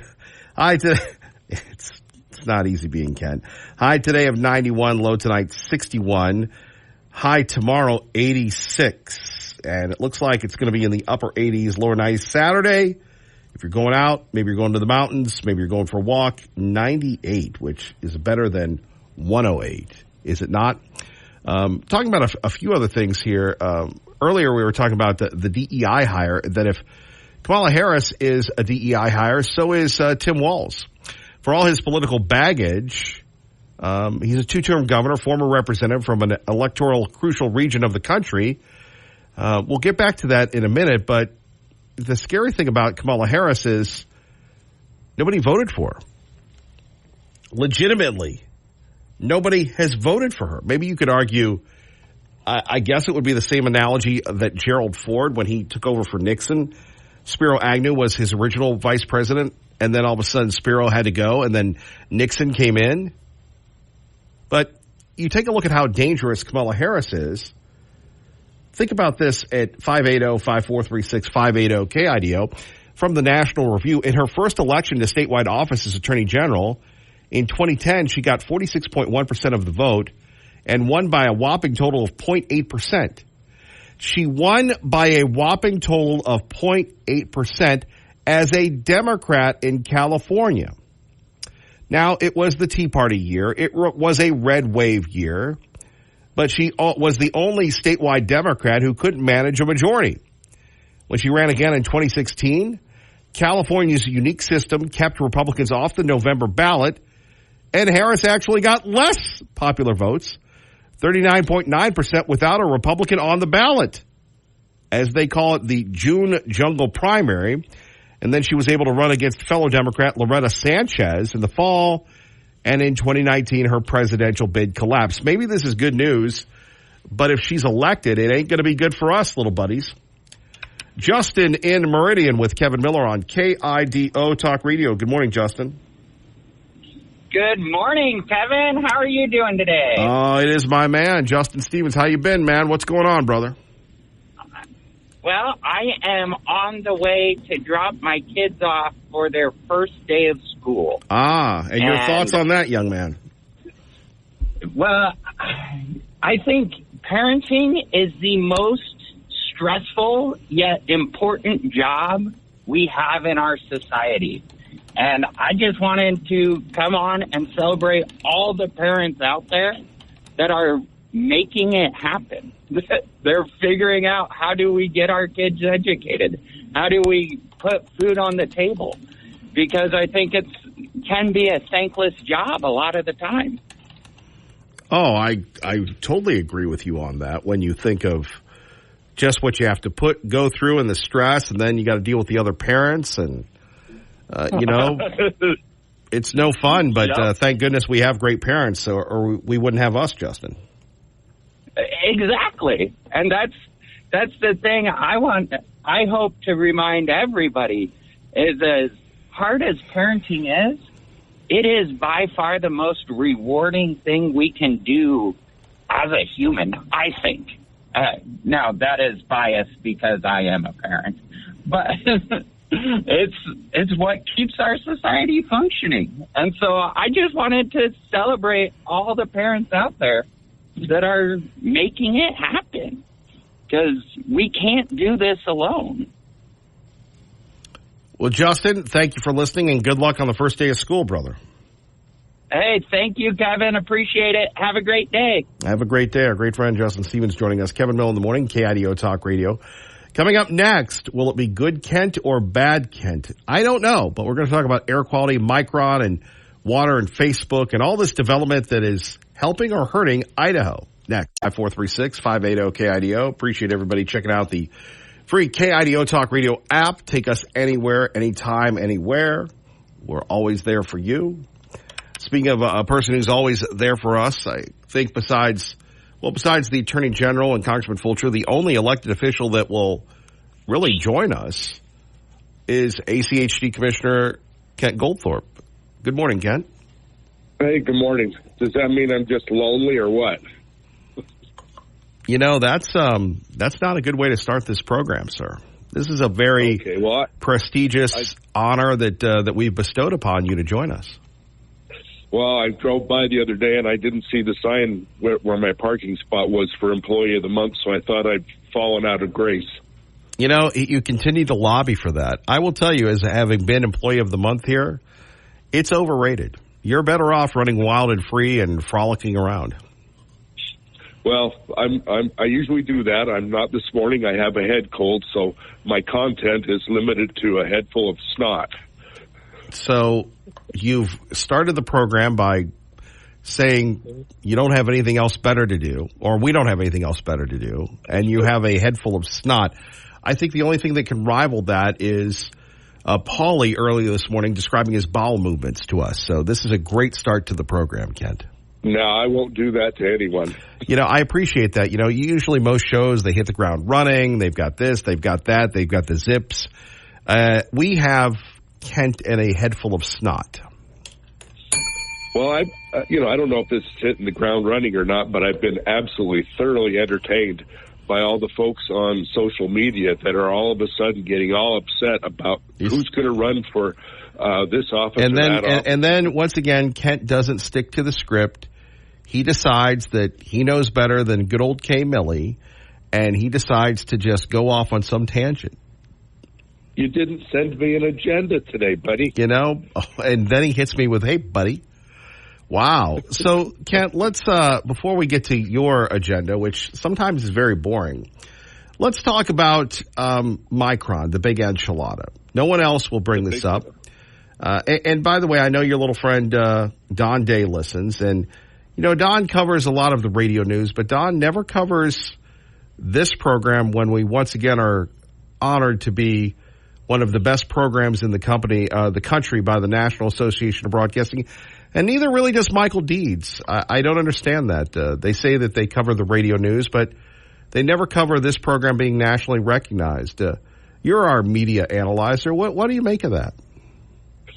Well, I don't mind reading what the media has to put out, but what I do mind is that it's only most of the time, and I'm not including Boise Dev because they do much better. Well, we are including Boise Dev because they do say they cover radio news, and they never, this is 4 years in a row.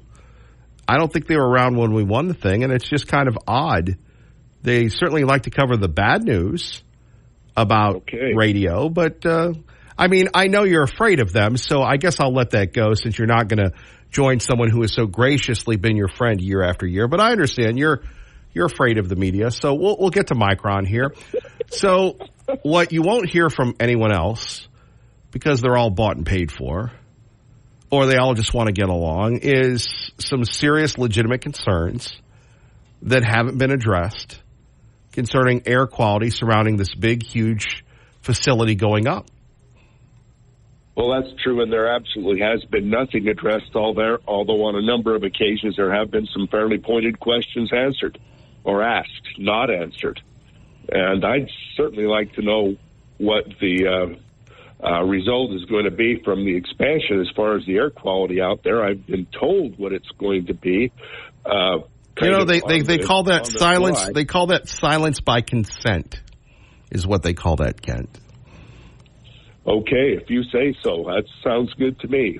I just wish the silence would go away and there'd be some information come out to let people know that it's going to be okay to breathe that air over in that part of the county. Well, what's the concern? Well, the concern is that when they finish their expansion and those big tanks filled with chemicals that are used in the process of making chips, when the residue from that process goes out into the air, there's not going to be anything done to mitigate the negative aspects of what gets released. And that's what I'd like to know. I'm sure a lot of people who live out there would like to know, and I'm also just as sure that there are plenty of people out there that wish this issue would just go away. Well, you're right about that, because nobody wants to be the party pooper. Nobody wants to be the one to say, Are we sure we're going to be good? Because let's face it, the air quality around here stinks. We got rid of the Air Quality Board, one of the most useless organizations ever. We got rid of the emissions stations because the air quality was great, and yet last week the air quality was the worst in the nation. We rivaled Beijing, and that's not good. Well, and that was, in all fairness, that was brought on by basically acts of God. Kent, I don't want fairness. Yeah. Why are you diminishing the argument when I'm rolling? Well, why are you diminishing the argument when I'm rolling? Are you the fact checker?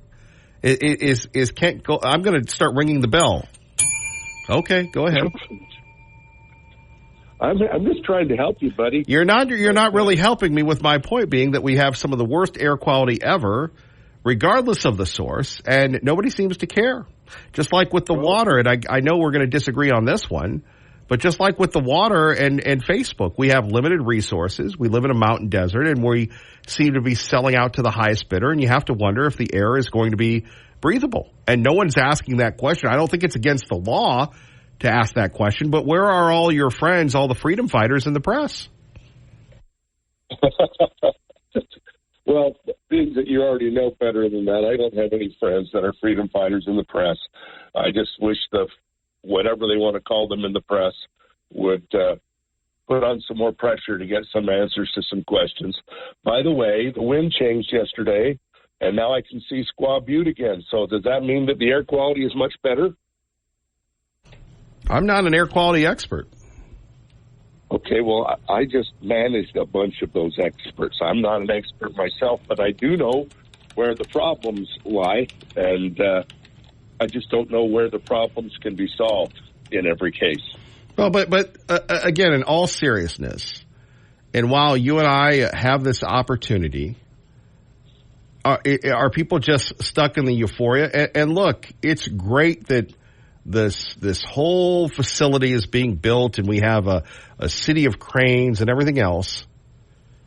Now, here's my question. You're tight with the Madam Mayor. Joe Biden. Why isn't, she loves air quality. She wants to get rid of all the gas-powered vehicles. She's Miss Electric, like Captain Marvel. She's like the Captain Marvel of electric vehicles. Joe Biden. So why? Oh, that's right. She was in favor. She was so effective of lobbying for the Micron facility that every member of the congressional delegation voted against it. But, where are the environmental groups? Have they contacted you?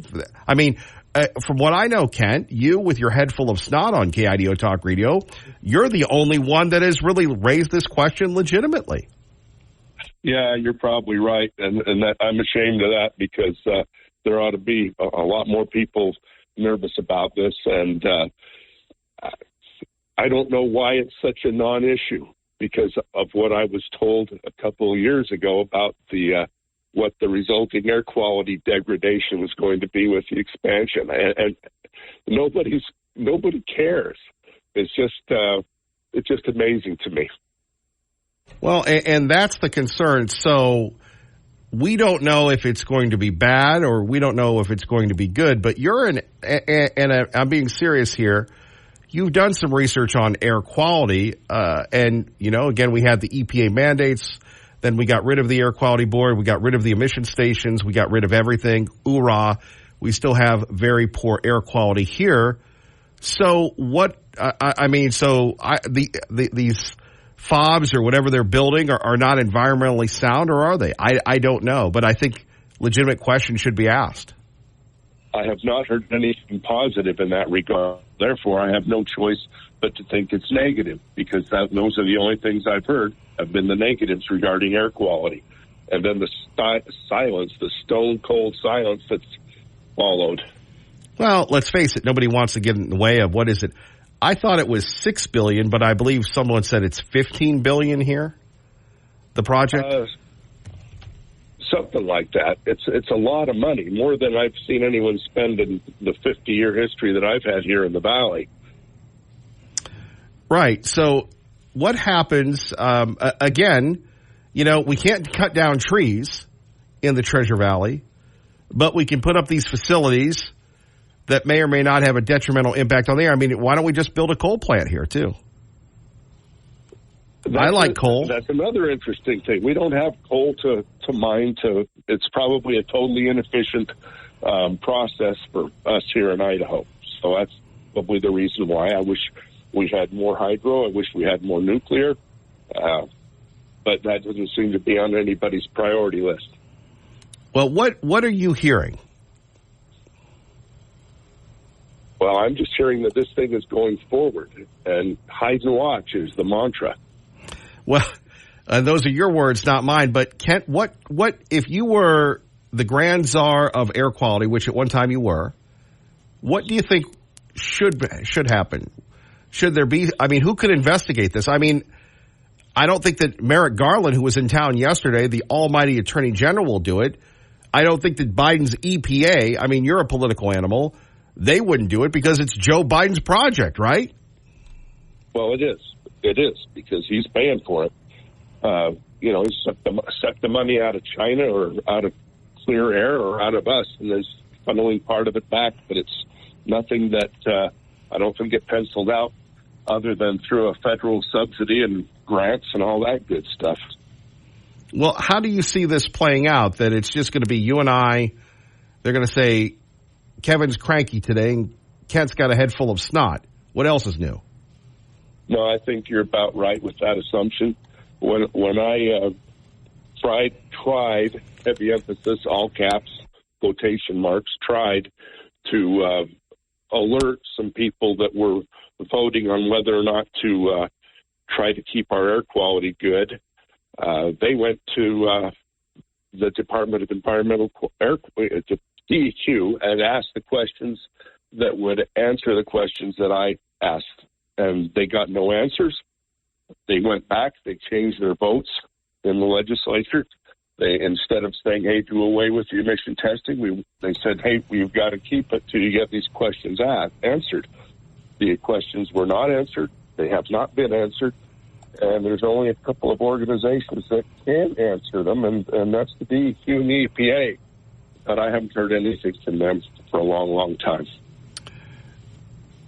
In all seriousness, Kent, what is the situation with the air quality? Well, it's been terrible for quite a while because of fires. I am optimistic that as soon as we get some rain, that we'll be able to see each other from across the county yet again until the next inversion or the next fires. But these fires there are ways that we could mitigate the effects of the fires, and that's to take care of our forests.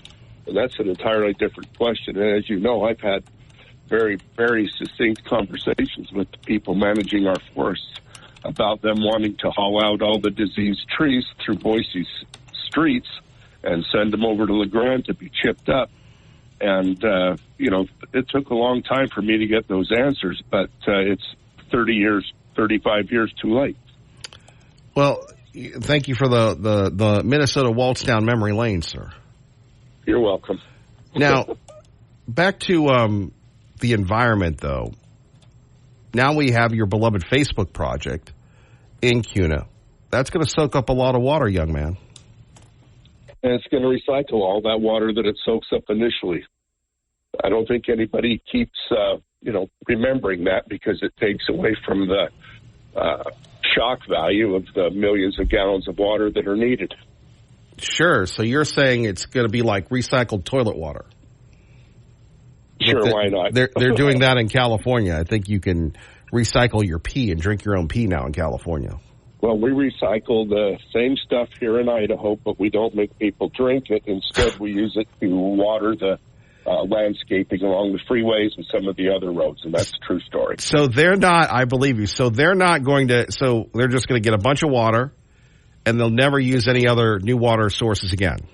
It's all going to be the same water. They'll use some new water, but it's oh! Hey, Kevin, you got to understand something. They own that water. They own the water rights.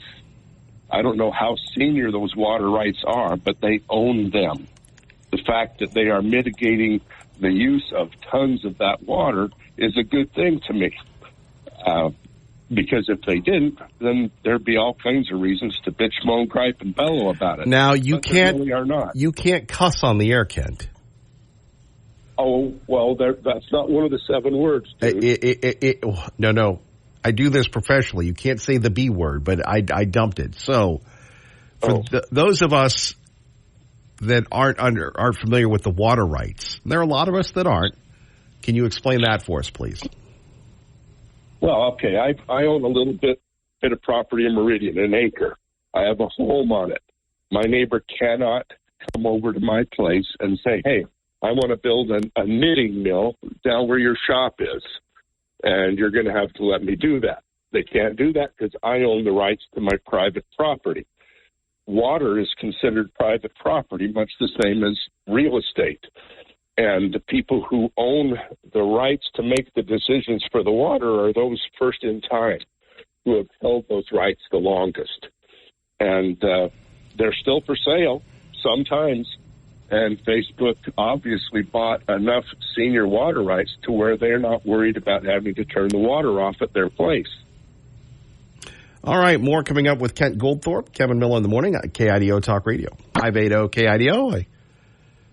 I don't know if I thought I put Kent on hold. I guess he's gone. Oh, well, we wanted 2 segments. Maybe Kent only had 1.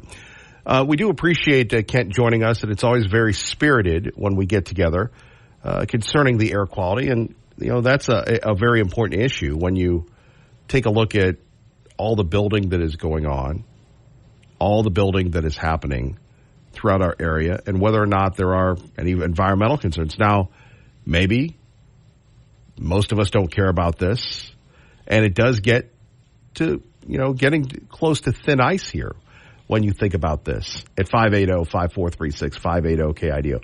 There really weren't, and please correct me if I'm wrong, there really weren't any environmental studies that I can think of. You had Joe Biden talking about the CHIPS and Science Act. You had other folks talking about the need to bring the semiconductors back to America. So you have Micron and other companies benefiting from this. And once they did benefit from it, they announced these huge projects. But I don't recall any type of environmental impact on this.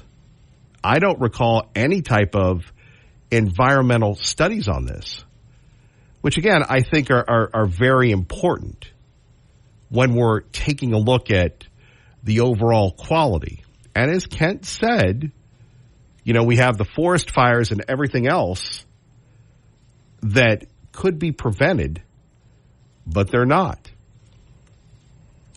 Let's go to AJ in Caldwell with Kevin Miller on KIDO Talk Radio. Good morning, AJ. Hey, buddy. Hey, so these fires that have raged in, 4 states, I think, altogether, some of them, Washington, Oregon, Idaho,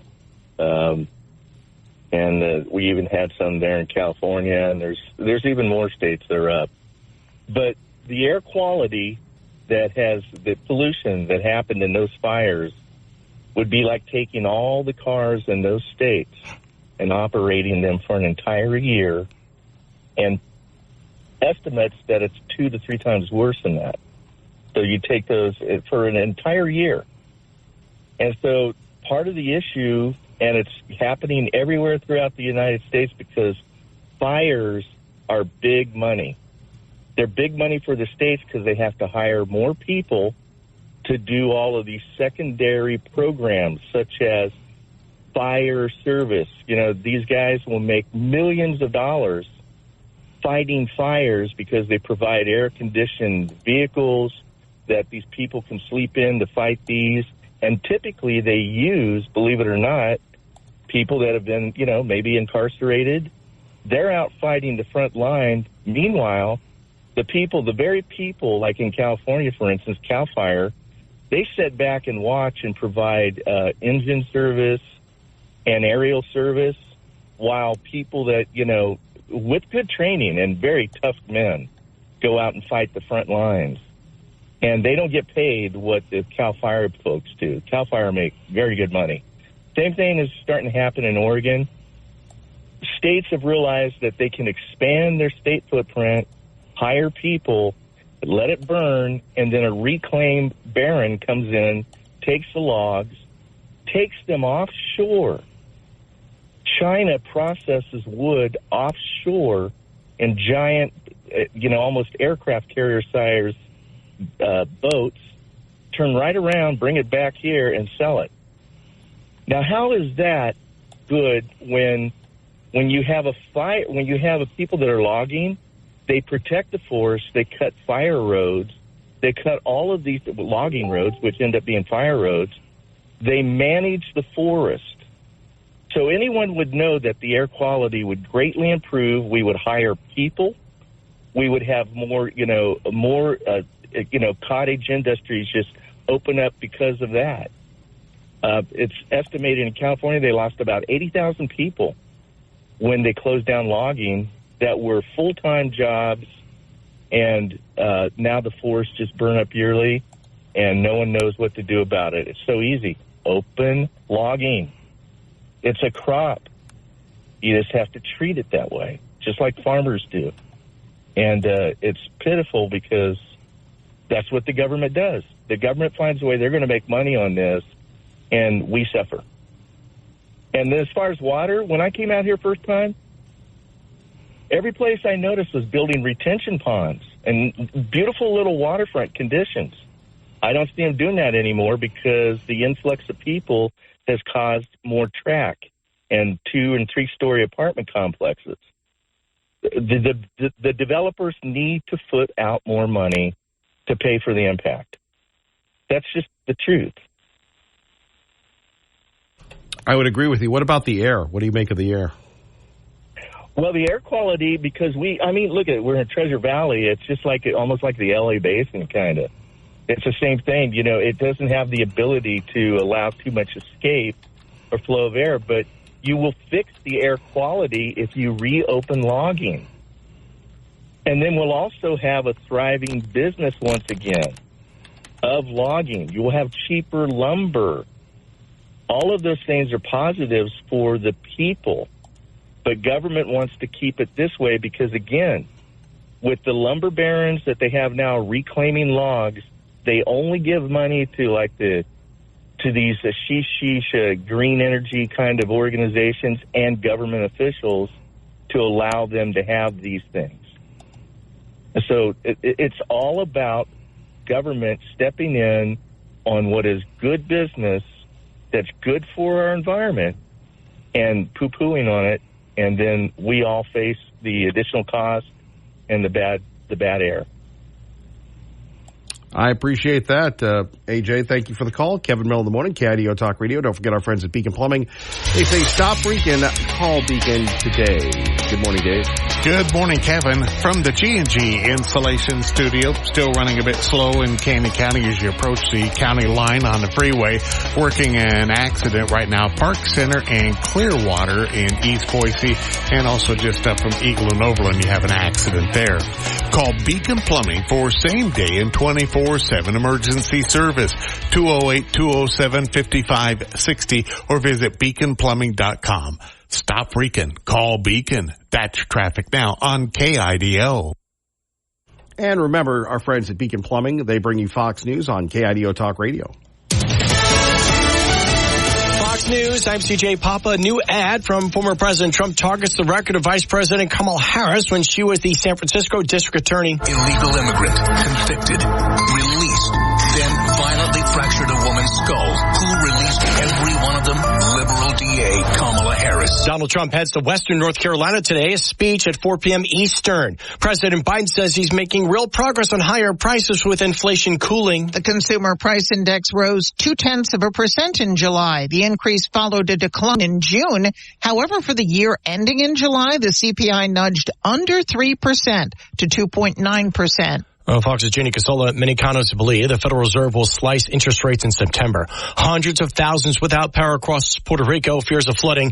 Tropical storm Ernesto raining down on the island. Americans listening to Fox News.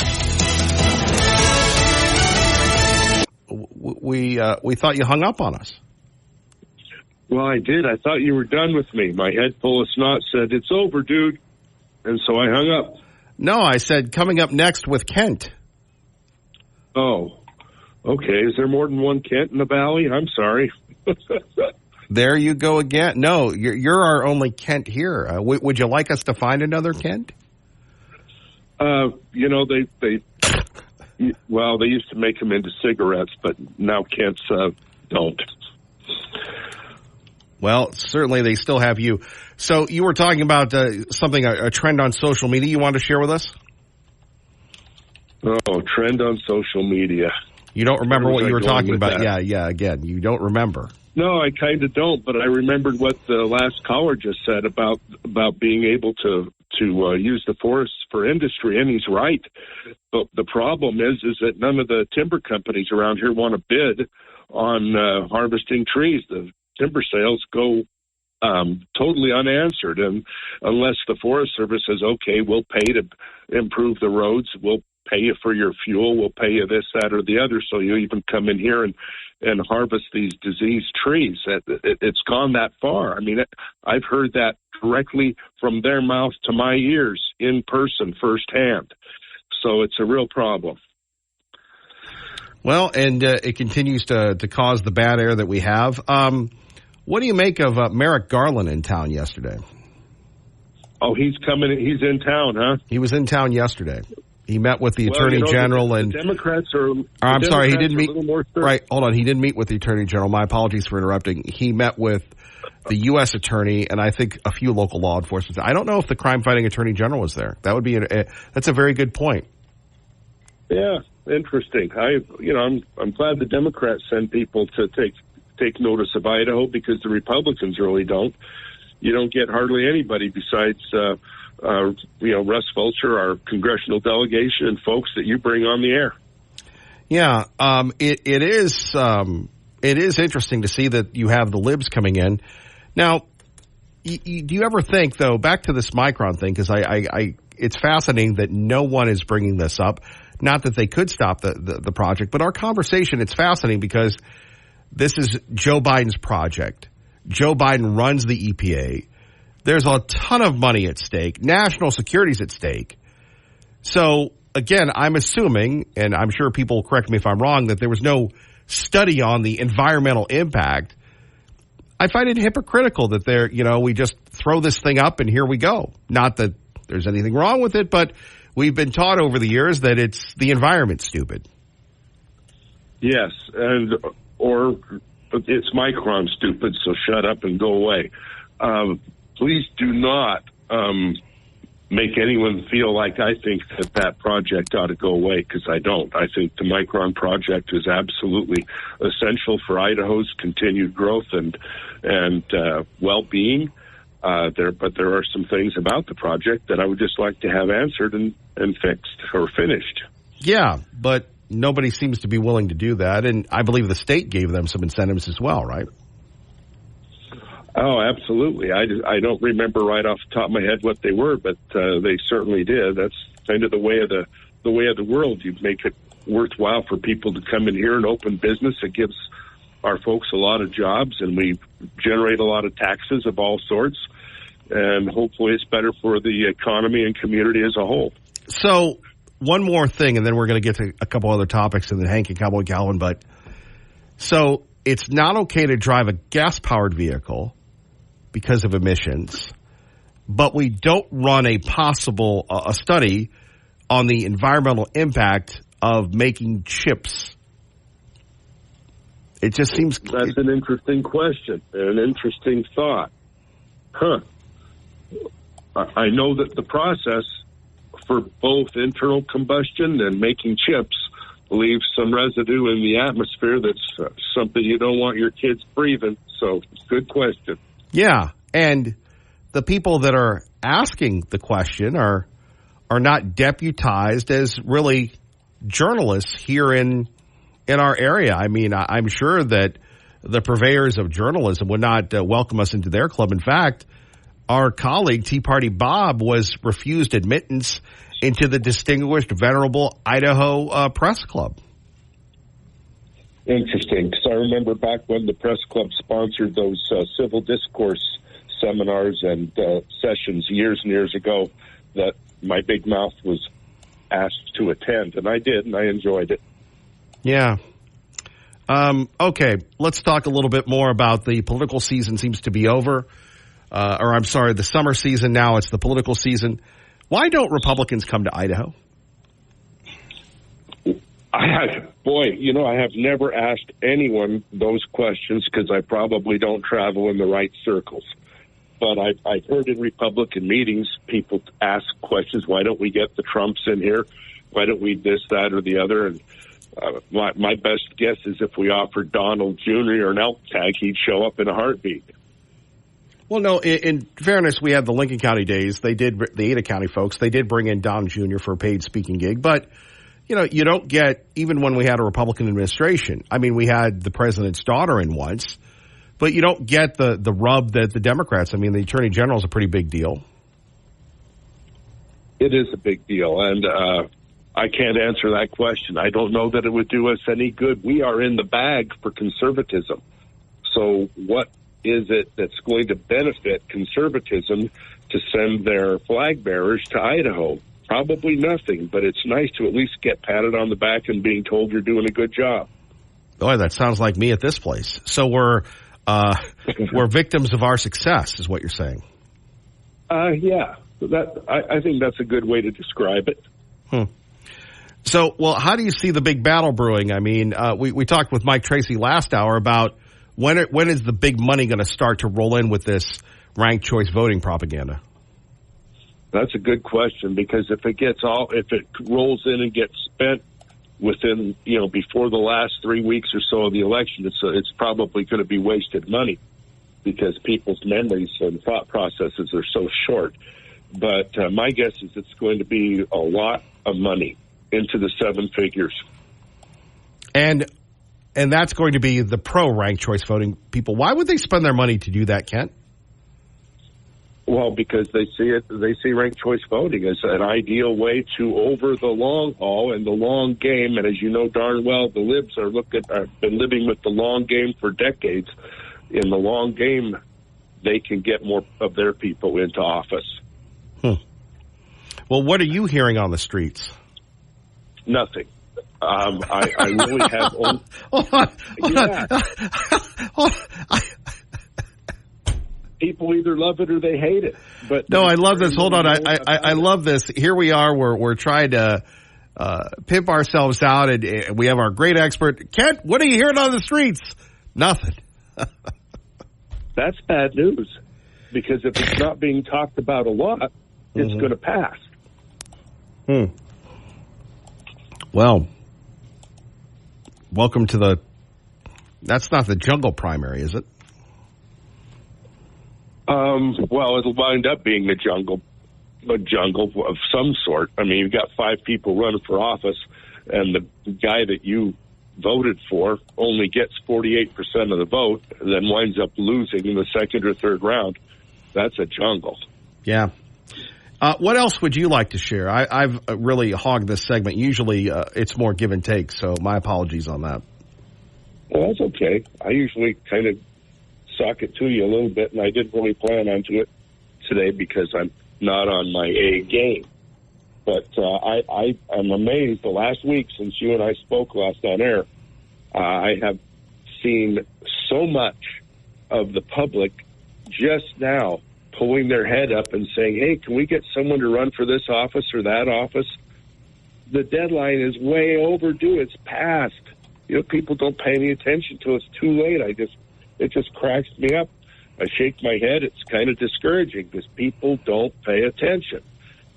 You've had 2 big major articles about ACHD projects that are costing an absolute tens of millions of dollars fortune that are raising people's ire no end, and yet all we're talking about are concepts, not projects. So the concept is driving people nuts like this. Wait till there's actually a design that comes forth. I shake my head. People don't pay attention. They don't read for comprehension, but that's just the way of the world, I guess. Well, thankfully, we have you to keep us in line.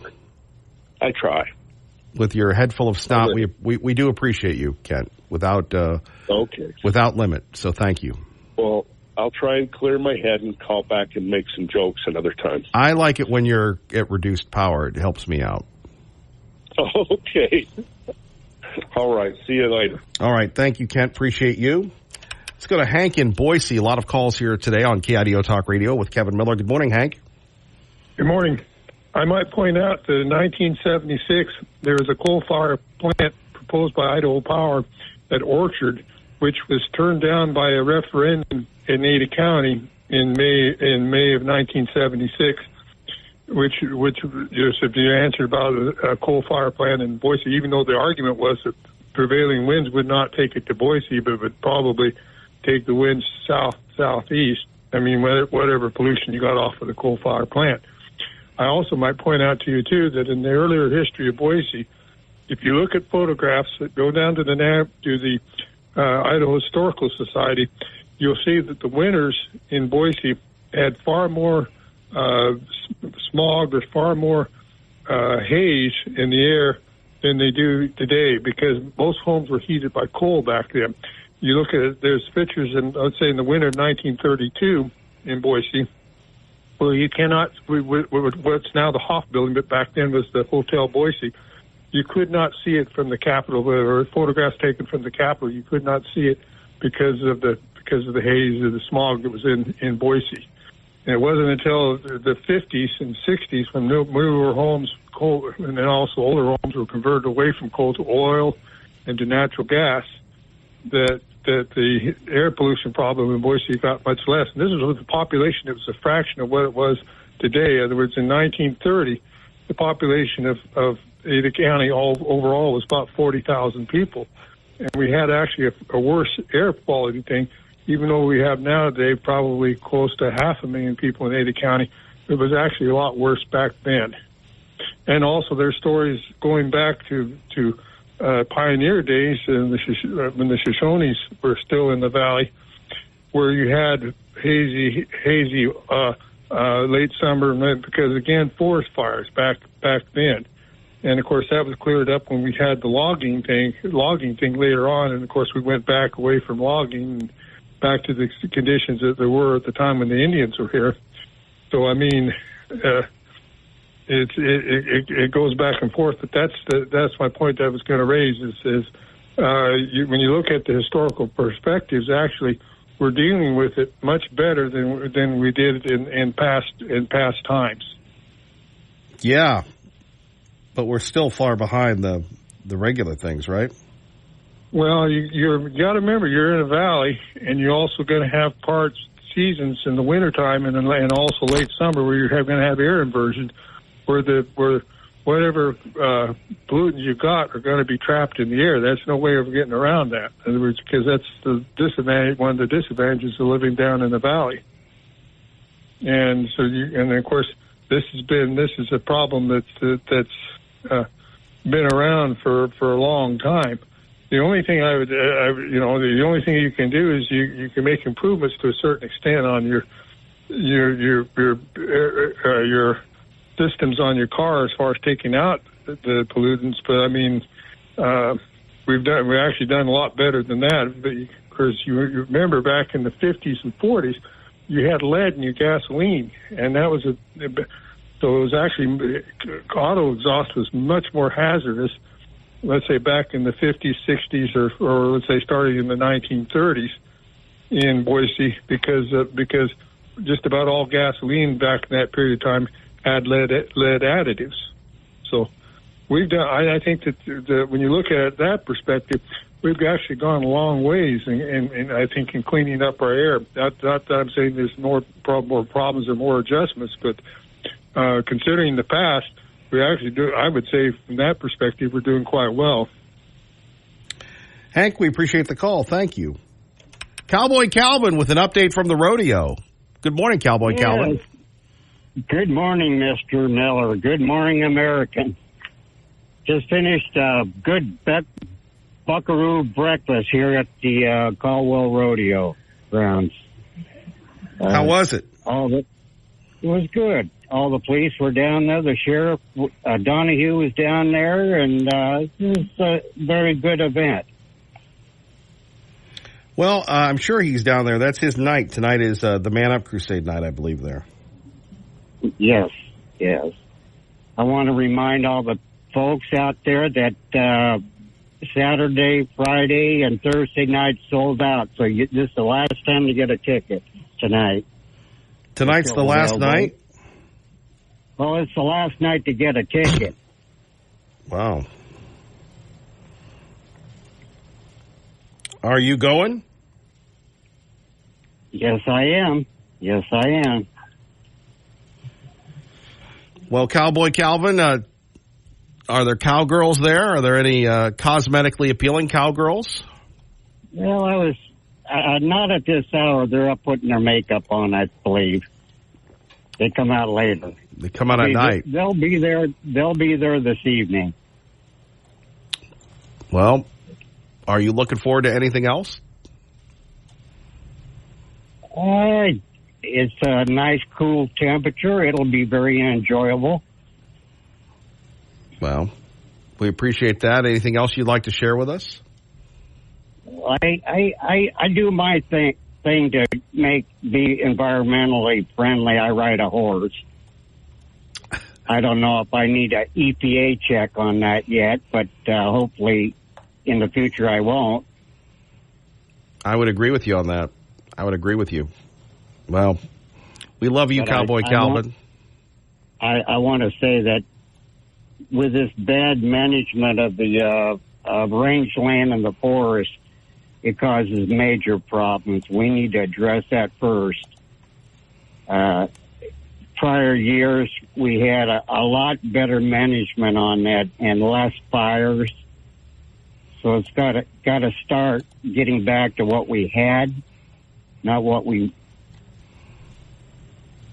want with the liberals. I would agree. Cowboy Calvin, thank you very much for the call. Happy trails, Kevin. Happy trails, brother. Thank you, Cowboy Calvin. Brian in Nampa, hang on. We're going to get to you next. Kevin Miller on Idaho's talk station, KIDO Talk Radio. Manasso, is that right? Jeff Manasso coming up next hour. By the way, if you miss any of the show, we have this great podcast. The podcast is really incredible. It's wonderful. It's this show without the commercials or without the music. And we are now available on YouTube. Why are we on YouTube? I don't know. I don't really know why we're on YouTube, but we are. I think a lot of people like to tune in to hear what Cowboy Calvin has to say.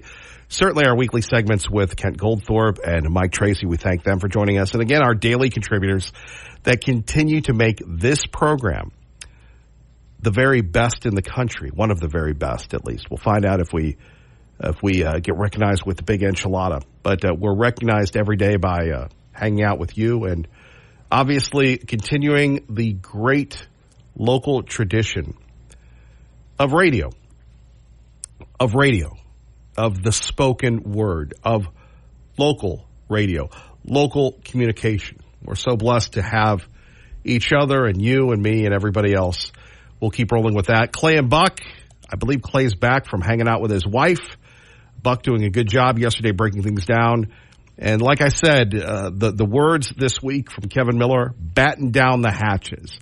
Batten down the hatches, y'all, because the propaganda is just crazy. We have we'll tell you about it next. Kevin Miller. 580-5436, 580-KIDO. By the way, we always want to make sure that I don't want to say the watchdog because that's Mark at Eagle, but the media watchdog. Really sad story coming out of Eagle, Idaho. And no, we're not talking about the massive buildings or we're not talking about the square footage this, the square footage that, but here's the headline. An Eagle company laid off hundreds of workers the night before announcing its $1.5 billion sale. And, this seems reminiscent of what happened with the company called T-Sheets. They sold out to Intuit, and then Intuit came in and then eventually blew everybody up. Blew them up. By the way, who is this from? Angela Palmero of the Idaho Statesman. Here's the lead. PetIQ laid off roughly a quarter of its employees less than a day before announcing it would be acquired by a private equity firm, according to a veterinarian at the company. Dr. Elizabeth Dudas told the Idaho Statesman that the Eagle-based veterinary supply company notified affected employees that during a 3-minute Microsoft Teams call the evening of August 6th, the meeting was followed by an email delivered at 10:47 p.m. by the company's legal department. Yeah, he ain't coming. So let me let you in on a little insight. Bo, unlike Kevin Miller, is an optimist. He's going, Kevin, Jeff Manasso's coming in. Jeff Manasso's coming in. And Jeff Manasso's going to give us whatever Jeff Manasso does because it's Fox News, and Fox News is big. And I go, Bo, I don't think Jeff Manasso's coming aboard. And we've got Brian, we've got Tea Party Bob, we've got Mark, the watchdog of Eagle, and I go, I don't think we're going to get to Jeff Manasso today. And Bo goes, along with Sweet William, Kevin, Jeff is going to be there. Jeff Manasso never lets us down, Kevin Miller. And Jeff Manasso's climbing back up the KIDO Talk Radio power rankings, so let's get to him. And thankfully, we have our great friend Jeff Manasso with us. Good morning, sir. Good morning, my friend. Always great to have you with us. Giving us the vibe from the great Midwest, the heartland, if you will. Yeah. Oh, you're asking me to give you the vibe? No. I was stalling so I could get to what we were talking about. No, so here we are. We're talking about the continued preparation for the DNC in Chicago, sir. Yeah, so we got as we talked about yesterday that final security briefing happened a little bit later on yesterday afternoon ahead of the DNC next week. And Chicago police, also the U.S. Secret Service, saying that safety is obviously at the forefront, that right now there's no credible threats to the convention, and then after a year of training that law enforcement partners from across the country can have a handle on security measures, and including protests expected, and protesters expecting to march and potentially disrupt the DNC. That's going to be interesting. And as we talked about, the RNC, protest groups vowed tens of thousands would march and disrupt the RNC in Milwaukee. And you've seen some write-ups that indicate that, there were still thousands of protesters that showed up in Milwaukee. I was there. I'd cap it at 500. And it really fizzled out after the first day. But this is the party in power. And there are ongoing issues affecting Americans. You're talking about the economy. You're talking about the ongoing migrant crisis that's affecting big cities and small towns across the country, and of course the Israel-Hamas war that folks are pretty amped up about, and that we've seen, protesting various different events across the country, and so.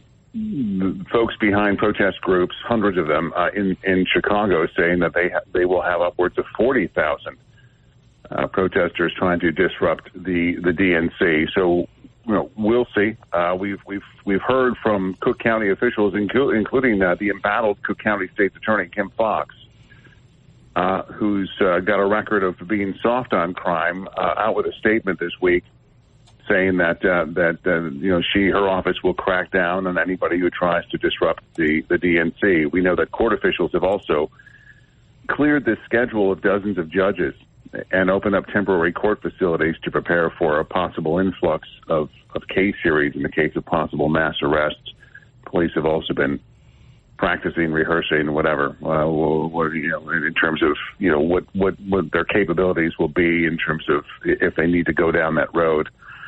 But yeah, we'll see. The city has been trying to beautify the area, cleaning things up, graffiti, trash, homeless people, all that kind of stuff. Both convention sites, McCormick Place, and the United Center, where the actual convention is going to be. We're going to start to see fencing going up this weekend. Ahead of the DNC, the big Secret Service type fencing, also the concrete barriers and things like that. We are looking forward to it. Do you enjoy yourself at all, or you just work at these things? Well, So, I've indicated in the past that these are a lot of work. It's it's like a major sporting event where, you don't actually get to enjoy you do, but you don't. And I preface this by saying that, totally blessed to be able to experience, history. But a lot of work goes into it. And I do. I mean, sometimes I'm able to kind of stop what I'm doing and just really just kind of take in the moment like a fan or like people who are at these types of events.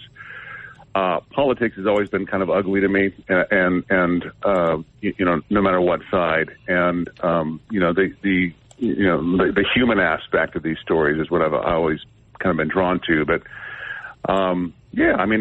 I do. Mostly I get to see my crew, people from bureaus from across the country, even the world, that are flying in and that I get to catch up with, and that's always kind of neat. It is, and we appreciate you, Jeff Manasso. You take care of yourself, brother. Thank you. You too. All right, our great friend Jeff Manasso. Okay, Brian in Nampa, hang on, little buddy. I know you've held on the longest. You're next with Kevin Miller. Patience. Hey, Kevin, before we get started, I just wanted to thank you and all your callers for praying for me, and I'll explain why. I was wrong. My son got a blood test, the one you met at Ridgeview High School, and he does not have what I call the Clark curse. He does not have CA-DNA 1A. And that's a huge blessing. That's great. Yeah, so I just wanted to say thank you, even though it's not me, it is me. He's more important than me, and I appreciate the prayers. Maybe we need to get all these Christians to start praying for rain, Kevin. It works. If you could all help me out with that, I'd appreciate it. Kevin, my family, my cousin owns a ranch now in eastern Idaho. It's up by Spencer, Idaho. As you're heading up past, it's Clark County, and I'm a Clark. As you head up the highway there, you'll go to Dillon, Montana. My family's ranch is off there on the left, and when we first moved to Manan, Idaho, the Clarks, we moved with our in-laws from Utah, and we bought a bunch of land from the government up there to run cattle on. And then the government came back in a little while later and said, oh, we sold you too much forest, and they bought it back, made us do it. And when I was about 10, and I'm 52, my dad would constantly complain about the environmentalists because the government controls the forest land up there because they bought it back, coming in with these little circles. And they would put them right down next to the creek where the cattle would walk down to get a drink. And there's not much grass there because the cows stomp it down. If you would go, and Kevin, I used to go push cattle out of there. If this didn't happen, I would be a cowboy to this day, and I would have a beautiful ranch of about 180 acres up there, and I'd have at least 10 acres down around Manan. But because the federal government had environmentalists come in and put these little circles down right next to the creeks, and they would say, well, there's not enough grass here. The cattle are destroying too much grass. Kevin, you could walk about 10 to 20 feet up the side of a mountain, and the grass was so high that as you're walking through it, the seeds would drop down through your cowboy boots if you didn't pull your jeans over your cowboy boots. We used to always laugh at the cowboys that would stuff their jeans in their boots because real cowboys know that if you go up in the mountain, the grass is so tall you get seeds in your boots and it itch and hurt. And the environmentalists did that to me. They made me not a rancher. They made me not a cowboy.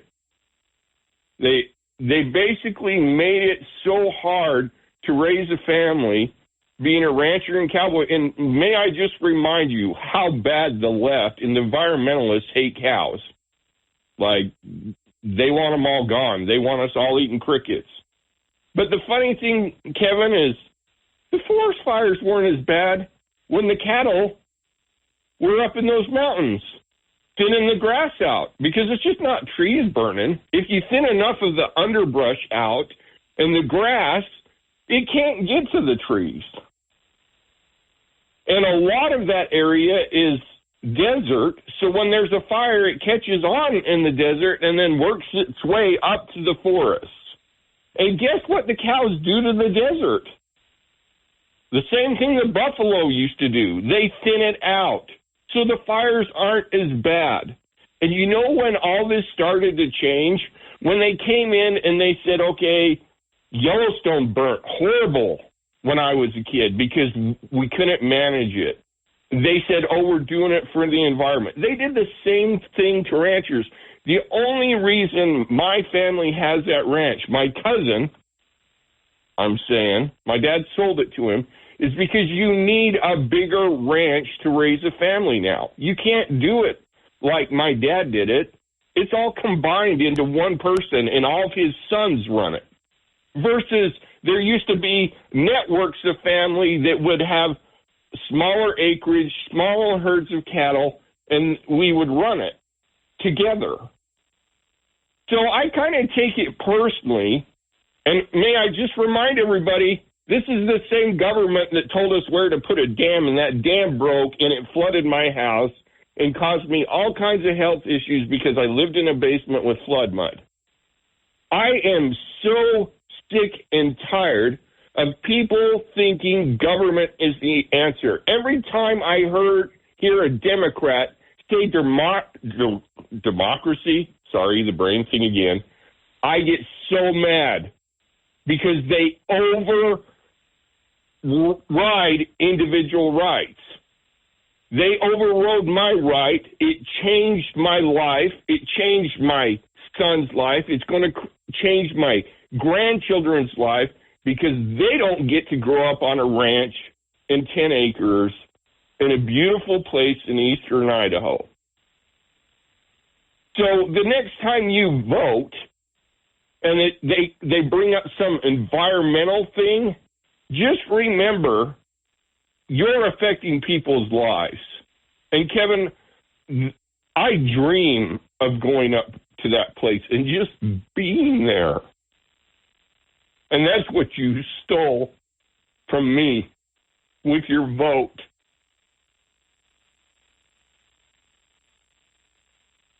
And it's a good thing I believe in Jesus Christ. Brian, God bless. Thank you for the call. Captain Harry joins us now on KIDO Talk Radio. Captain, my captain, good morning. Top of the morning, Kevin. Yeah, this is a good subject here. Cowboy Calvin, my old new buddy Cowboy Calvin, was right about they need to let us start cleaning up the forest, open up the logging. When I was a young whippersnapper back in the day, all these roads coming out of Idaho City, Horseshoe Bend, would be just pickup load after pickup load, pulling trailers with firewood. And guys would go up there and cut wood and just take the dead trees and clean it up. And we didn't have near the fires back then.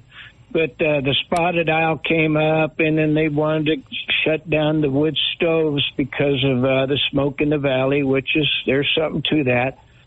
But I do think people need to realize that if the lights go out, you might want to get that old wood stove out of hibernation, because it might be a good idea to have a little wood standing by just in case, just to keep warm this winter. But, we do need to open things up and clean it up, and you don't hear about these fires over in Germany, or their forests are all cleaned up and they're like parks over there. Probably I've never been there, but I've heard that they're really well kept. And we need to get back to that. Use our own resources. We don't need to buy the Canadian wood. They're having fire problems too, but they got to let the people get out there and clean it up. So that's all I got. Thank you for your time, Kevin. I'll be standing by. All right, Captain Harry, thank you. Tea Party Bob with Kevin Miller on KIDO Talk Radio. Good morning. Good morning, Mr. Miller. I guess I should kind of keep the tempo with the environment because I've got a couple of things to say, but let's start there. You were talking to Ken about the Micron plant, which means a lot of money flowing into the state. And the elitists who are currently in charge of our state are going to do everything they can to make sure there are no hiccups like problems with air quality or water. Now, the current administration is totally committed to bringing big business into the Treasure Valley, as I said yesterday, regardless of what the costs are to the environment. You know, we have a similar problem in rural Idaho with fires, as you well know, and has been talked about this morning. I was chatting with one of our county officials yesterday, and they told me that the Biden administration, in its plan, in the forest plan, we're planning to do prescribed burns on 1.4 million acres of the Payette Forest, which only has 2.3 million acres in total. And, of course, we're right in the middle of that forest. So what do you think that will do to the air quality here? Well, I can tell you it's not going to be good. We've been swallowing smoke here for the last 5 or 6 weeks from all the fires. We've been trying to get federal and state money to thin the forest in our developments, which expand about 1,000 acres and have a little over 350 homes. So far, all we have gotten is lip service from the runaround from both the state and and federal level. And we are in a designated wildfire area, and people are getting their home insurance canceled left and right. We know there are funds available to mulch ground fuel and cut small trees, but for some reason, they don't want us to take out any of the big timber that could create the risk of a crown fire that is pretty much uncontrollable once started. You know, 3 years ago, we had an extensive moth kill on Brundage and Granite Mountains. And when we tried to get those dead trees logged, the Forest Service said, no way, can't do that. Now the area is considered a high-risk wildfire area. This is where they want to burn. That's about all I have on that. But I wanted to get to some things Mike Tracy talked about this morning when he was talking about this ranked choice voting. He's right on target when he says that America will not survive another 4 years of Democratic control. If they win, we might just as well burn up our Constitution and accept the fact that we will have none of the freedoms provided by it. In reference to what Ben said about CBS, the news headline and article, the stories and titles they attach to them are totally intentional. They're not a mistake. They are doing this on purpose. As I said yesterday, the big corporate media are still in it to keep Trump from running and winning. They want to retain the power. And I think if you ask any reasonable attorney about Labrador's lawsuit, they will tell you that it does have a lot of merit. The fact that the Supreme Court decided not to hear it tells you a lot about the judiciary that we have in our state, most of whom have been appointed by rhino governors. And I will say it once again, the corporate elites want to regain control of the Republican Party so they can retain the power and influence in the legislature. And ranked choice voting is the vehicle that they're going to use. It's not going to benefit the voters of Idaho, but instead it will confuse most people. So the old guard can get their selected candidates in office to regain power before the next gubernatorial election. That's pretty much what I have. I did listen to the Elon Musk-Trump interview, and I will tell you, I must say, it appears that Trump has gained a very powerful ally. And this is making the liberal media very nervous, and they are cringing about it. Fair enough. Tea Party Bob, the Gem State Patriot. Thank you, sir. Thank you, my friend. All right, there we have it. Let's go to... Now, Mark, do you have a lot or do you have a little? Well, I have a little bit more than a little here, Kevin. If you can go to a break, I want to stay on the subject of the environment, Micron. Okay. And so if you would allow me that little bit extra time before the break, and do it after the break, sir. Let's do it after the break, and more with Mark and Liberal Steve and you and me. Still more time to go before Clay and Buck. Kevin Miller, brought to you by Beacon Plumbing. Stop freaking, call Beacon, beaconplumbing.net for all of your plumbing needs. With Mark, the watchdog of Eagle, Idaho. Good morning, Mark. Good morning, Kevin. Thank you very much, sir, here at KIDO for bringing up the subject with Micron. and the hypocrite Laura McClain. I'll get to that in just a minute. But, you know, this anti-American, anti-constitutionalist, fraudulent administration that we have is too busy giving away billions of our U.S. tax dollars and giving them to the illegals when a lot of this money could go across the state, or let alone the nation, in protecting our forest lands. In other words, money that could go to BLM and the Forest Service. But no, they'd rather give it to their pet projects like the illegals.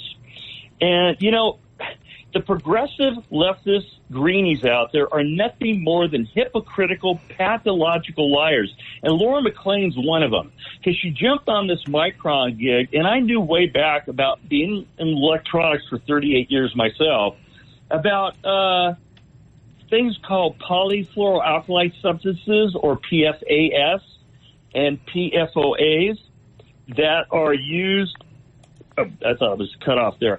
That are used in chip making, and they're called forever chemicals. And those are going in. And I sent you 2 articles, Kevin. There's one from Euroactive, which is a European website, and it says that Europe is trying to strive to boost semiconductor capacity with their CHIPS Act. But the use of poisonous chemicals and gases also increases the problem with the treatment of hazardous waste, which remains largely inadequate. They refer to Taiwan, the world's top chip maker producer, and the contamination of rivers with PFAS and other dangerous chemicals have been documented since 2009. The contamination occurred via wastewaters and concerned PFOS and PFOA chemicals, two of the most hazardous kinds of chemicals and forever chemicals out there. Now, we have chemicals that are going into our food supply, vegetables, meats, whatever.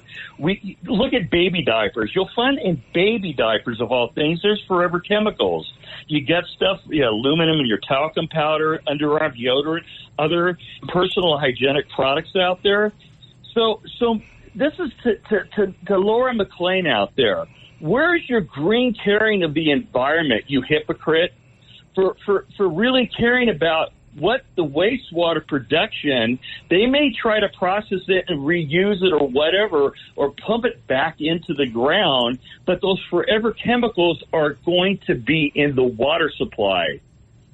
So, I'd like to hear her response, but the fraudulent fake media out there, our affiliates, won't go and ask Miss McClain about that. We won't hear this from Brian Holmes on KTVB, so, we can only seem to bring these types of subjects up on KIDO with the Kevin Miller Show, because that's about the only way we're going to get this out to the listening public.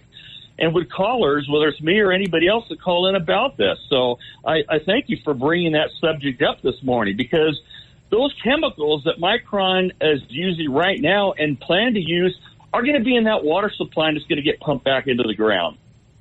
And it's going to be there, and they do not break down in their environment. Look it up, folks. I sent you 2 very disturbing articles out of Europe about the forever chemicals in chip-making processing. Mark, I appreciate the call. Thank you very much. More coming up next. Kevin Miller. Liberal Steve, who joins us now. Good morning, Liberal Steve. Good morning, Kevin Miller. What this country needs is an enema.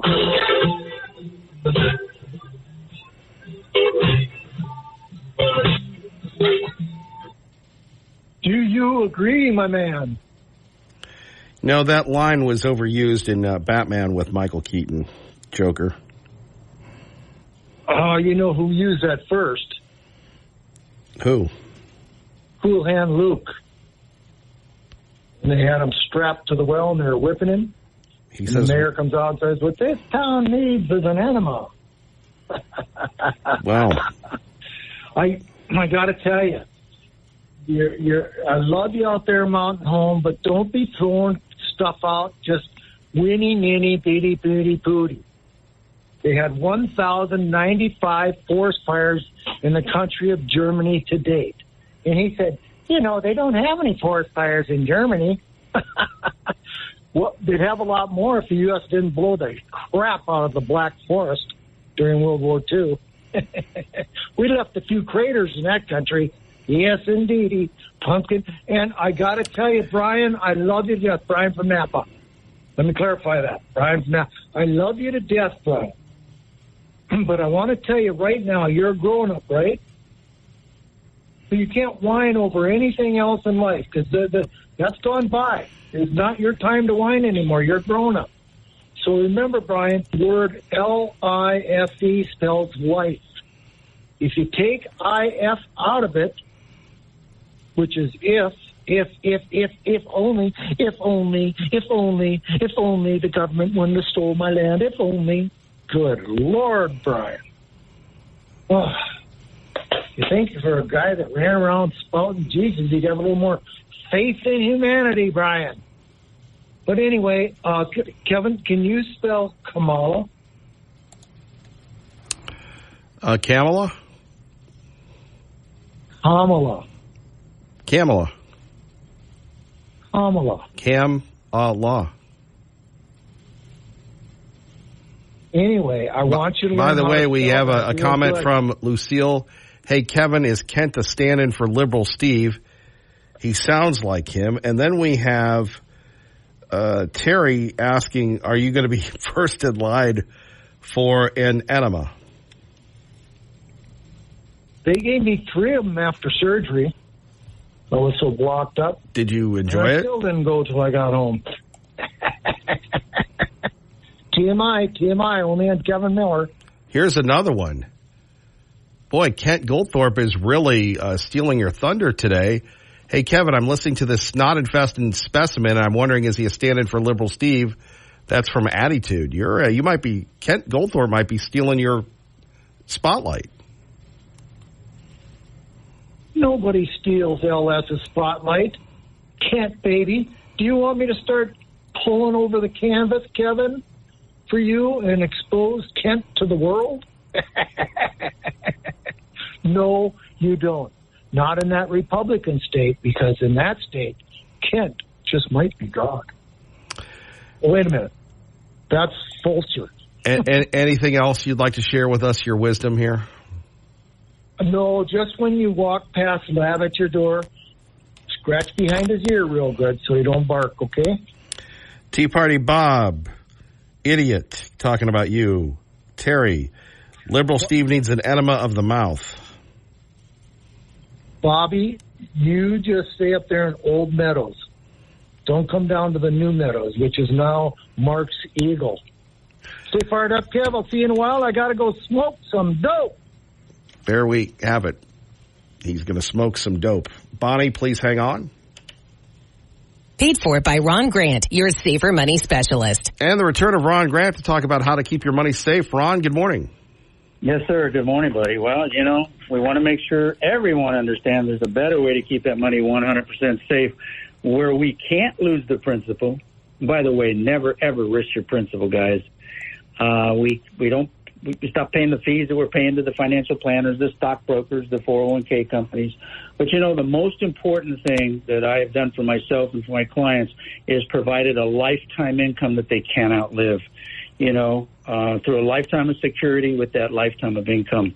And right now, one of the top companies out there is offering, through August 26th, they're offering a 47% bonus as a thank you for moving your money over with that company.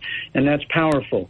Market's up, market's down, market's sideways. But you know what? When the market's up, we get to participate in some of that upside. Guess what we don't do? We never participate in the downside. So the worst we can do is a zero. And that's not too bad, especially back in 2008 when the market tanked almost 50%. Trillions of dollars were lost to 50, 60, and 70-year-olds. My clients and I, we slept at night knowing that we couldn't lose it. And that's important, Kevin. So important. Ron, speaking of important, how can people get a hold of you to discuss this? Got a great educational website put together. There's articles there that they can read. There's videos there that they can take a look at. They can email me from the site. There's even a book they can download and read online if they like. 10 things to know about retirement income. And that's safermoneyspecialist.com. Or let's have a phone conversation right here in the Treasure Valley, 208-660-1372. As we go into the election in 24, we don't know what's going to happen. And hopefully you've got your money set aside and put in a safe place Okay. And you don't lose it because it's hard to make up. Yep. Okay, Ron, thank you. Thank you, buddy. Paid for by Ron Grant, your safer money specialist. All right, Bonnie in Boise joins us now on KIDO Talk Radio. Good morning, Bonnie. Hi, Kevin. I just wanted to suggest that Steve's new job could be Cackle Fest with Kamala. He's almost there. He's almost got the high pitch that she has, and they can cackle together, especially on whatever drug they want to use. But anyway, what a morning. Where do you get all these ill people? Come on, guys, buck up. Really. You're men. You're not mice. So anyway, that wasn't what I wanted to talk about. But hold on. I just wanted to share with you, Liberal Steve continues to send me pictures of himself without his shirt on. It's with his big scar. Yeah, it's something else. You need a therapist on there, and they should all call in and to get some help because they need it. Believe me, give them 20 minutes with a therapist, and holy cow! I mean, I feel sorry for you, Brian, but buck up. Come on. There has to be somebody else you can talk to besides us. It's a downer, a real downer. And I thought this show was to, discuss issues and enliven, our discussion and increase our discussions on what's really happening. But I wanted to say about that PCBs, all the plastics in our water. We pay in Boise more for our sewer than we do for using our water. Got that? And that includes lawns, green lawns. That's because they put in a 10% a year tax surcharge on our sewer bill. So here we are paying for Micron to put PCBs in our water, and then they think they're going to come up with something that's going to filter it out so it's drinkable. And I want to say, the head of the public services here, what was his name? I can't think of it.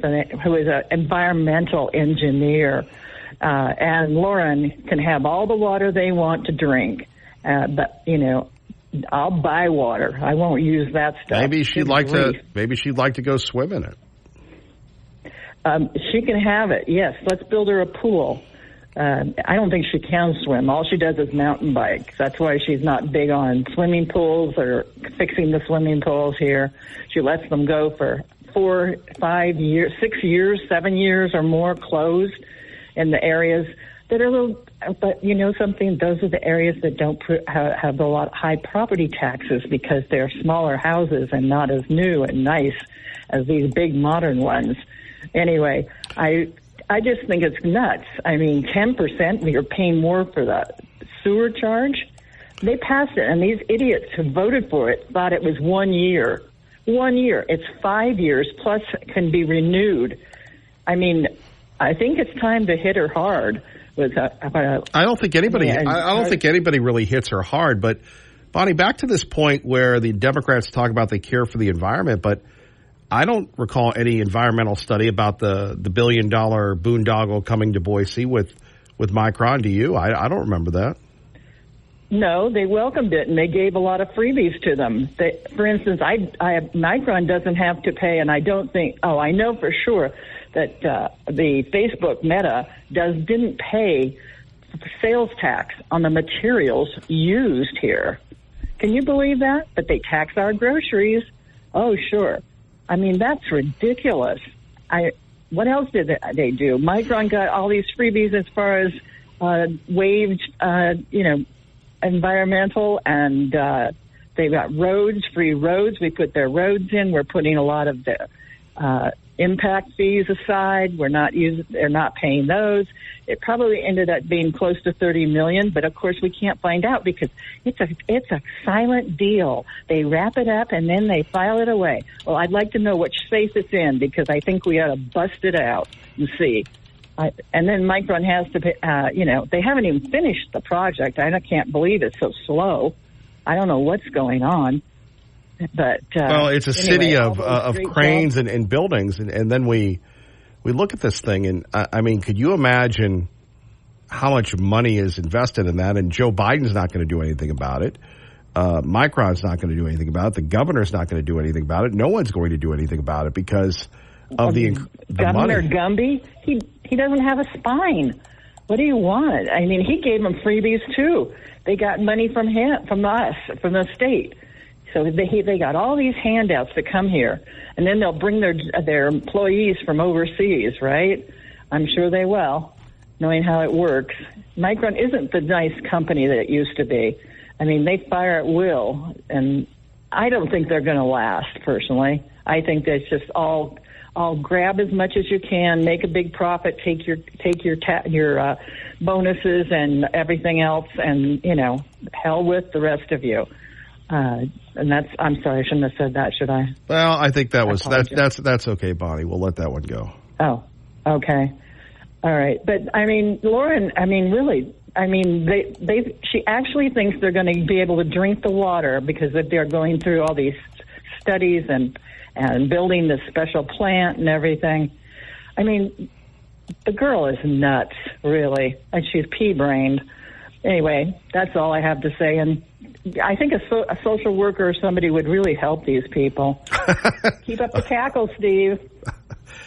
Thank you, Bonnie. And we have 2 words for you. Joe Biden. And if you're just tuning in, you can always catch the podcast, and the podcasts are great and all sorts of things. But aren't we supposed to question things? But if the money is too good and too big, do we just not question it at all? Do we just let it all roll?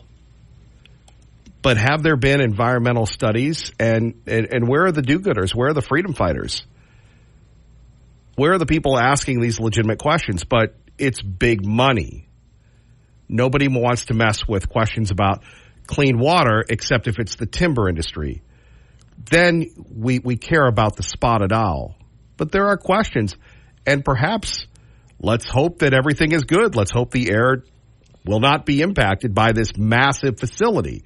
Let's hope the water will not be impacted by these both massive facilities, both in Boise and in Kuna.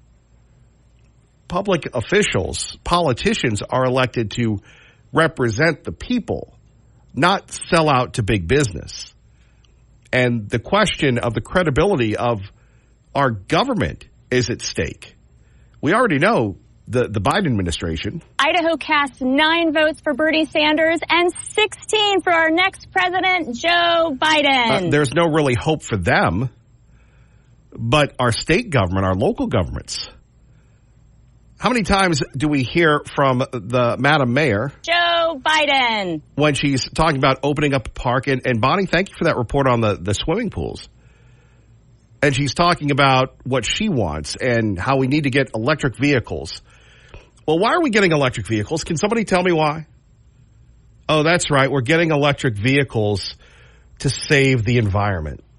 And like I said, I do want to thank Kent Goldthorpe, who had an incredible trending day here on KIDO Talk Radio. When they compare you to Liberal Steve, that's pretty good. That's about as tough, as high as you can go here. And as I was saying to Kent Goldthorpe when he got me appointed to the Air Quality Board, we would go there once a month. We would get free Panera. And I'd sit there and I'd listen to these people talking about air quality. And then you got people in their pickup trucks. You got people in their big diesel cars and buses. And I didn't pass gas. That's talking about the exhaust system that goes through. And we were told, well, that they're exempt. Huh? The factories are exempt. So in America today, in Idaho, the land of the gems, the land of the mountains. Let me put my coffee down so I don't spill it everywhere. The land of mountain lions and bears and gosh knows what else. In its capital city, do they care about the environment? Did anybody proactively say, and by the way, there's no need to worry about this. We're going to ease the public fears. I don't know. I just had heard a press conference where Joe Biden gave us a bunch of money and we're going to fight the Chinese. That's great. But where is the media? They're not going to play. They're afraid. Where is the government? They're on the take. It's just me. Other talk radio people, they're buddies with those folks. They'd rather eventually get jobs working for them than serve the public. Say what you want about me, but we are the tip of the spear, and we get uncomfortable because after doing this for almost 30 years, not radio, not this, not anything else, but talking to people as my livelihood, this is our mission statement. And that's what we will do until it's time to do something else. But it makes you wonder when we get the lectures about you with your pickup truck and even me with my little Subaru Forester are polluting the environment, and yet we're building and maybe it's the cleanest one in the world. So I would tell the Micron people, they don't listen. I'd get their propaganda out and start talking about how clean the air is going to be. And here's the funniest thing. We find ourselves in a very scary time because no one is going to check the work, in my opinion. Do you think the EPA is going to bag this project? We're talking money, national security. Are they going to bag this? I don't think so. And to those people that got recently let go by PetIQ, I'm so sorry. We will bring that up tomorrow. It's a nonpartisan day when people lose their jobs, and I'm sorry for you. I hope you find a better gig. Everybody have a great day. God bless. Keep the faith, and Kay Millie loves you.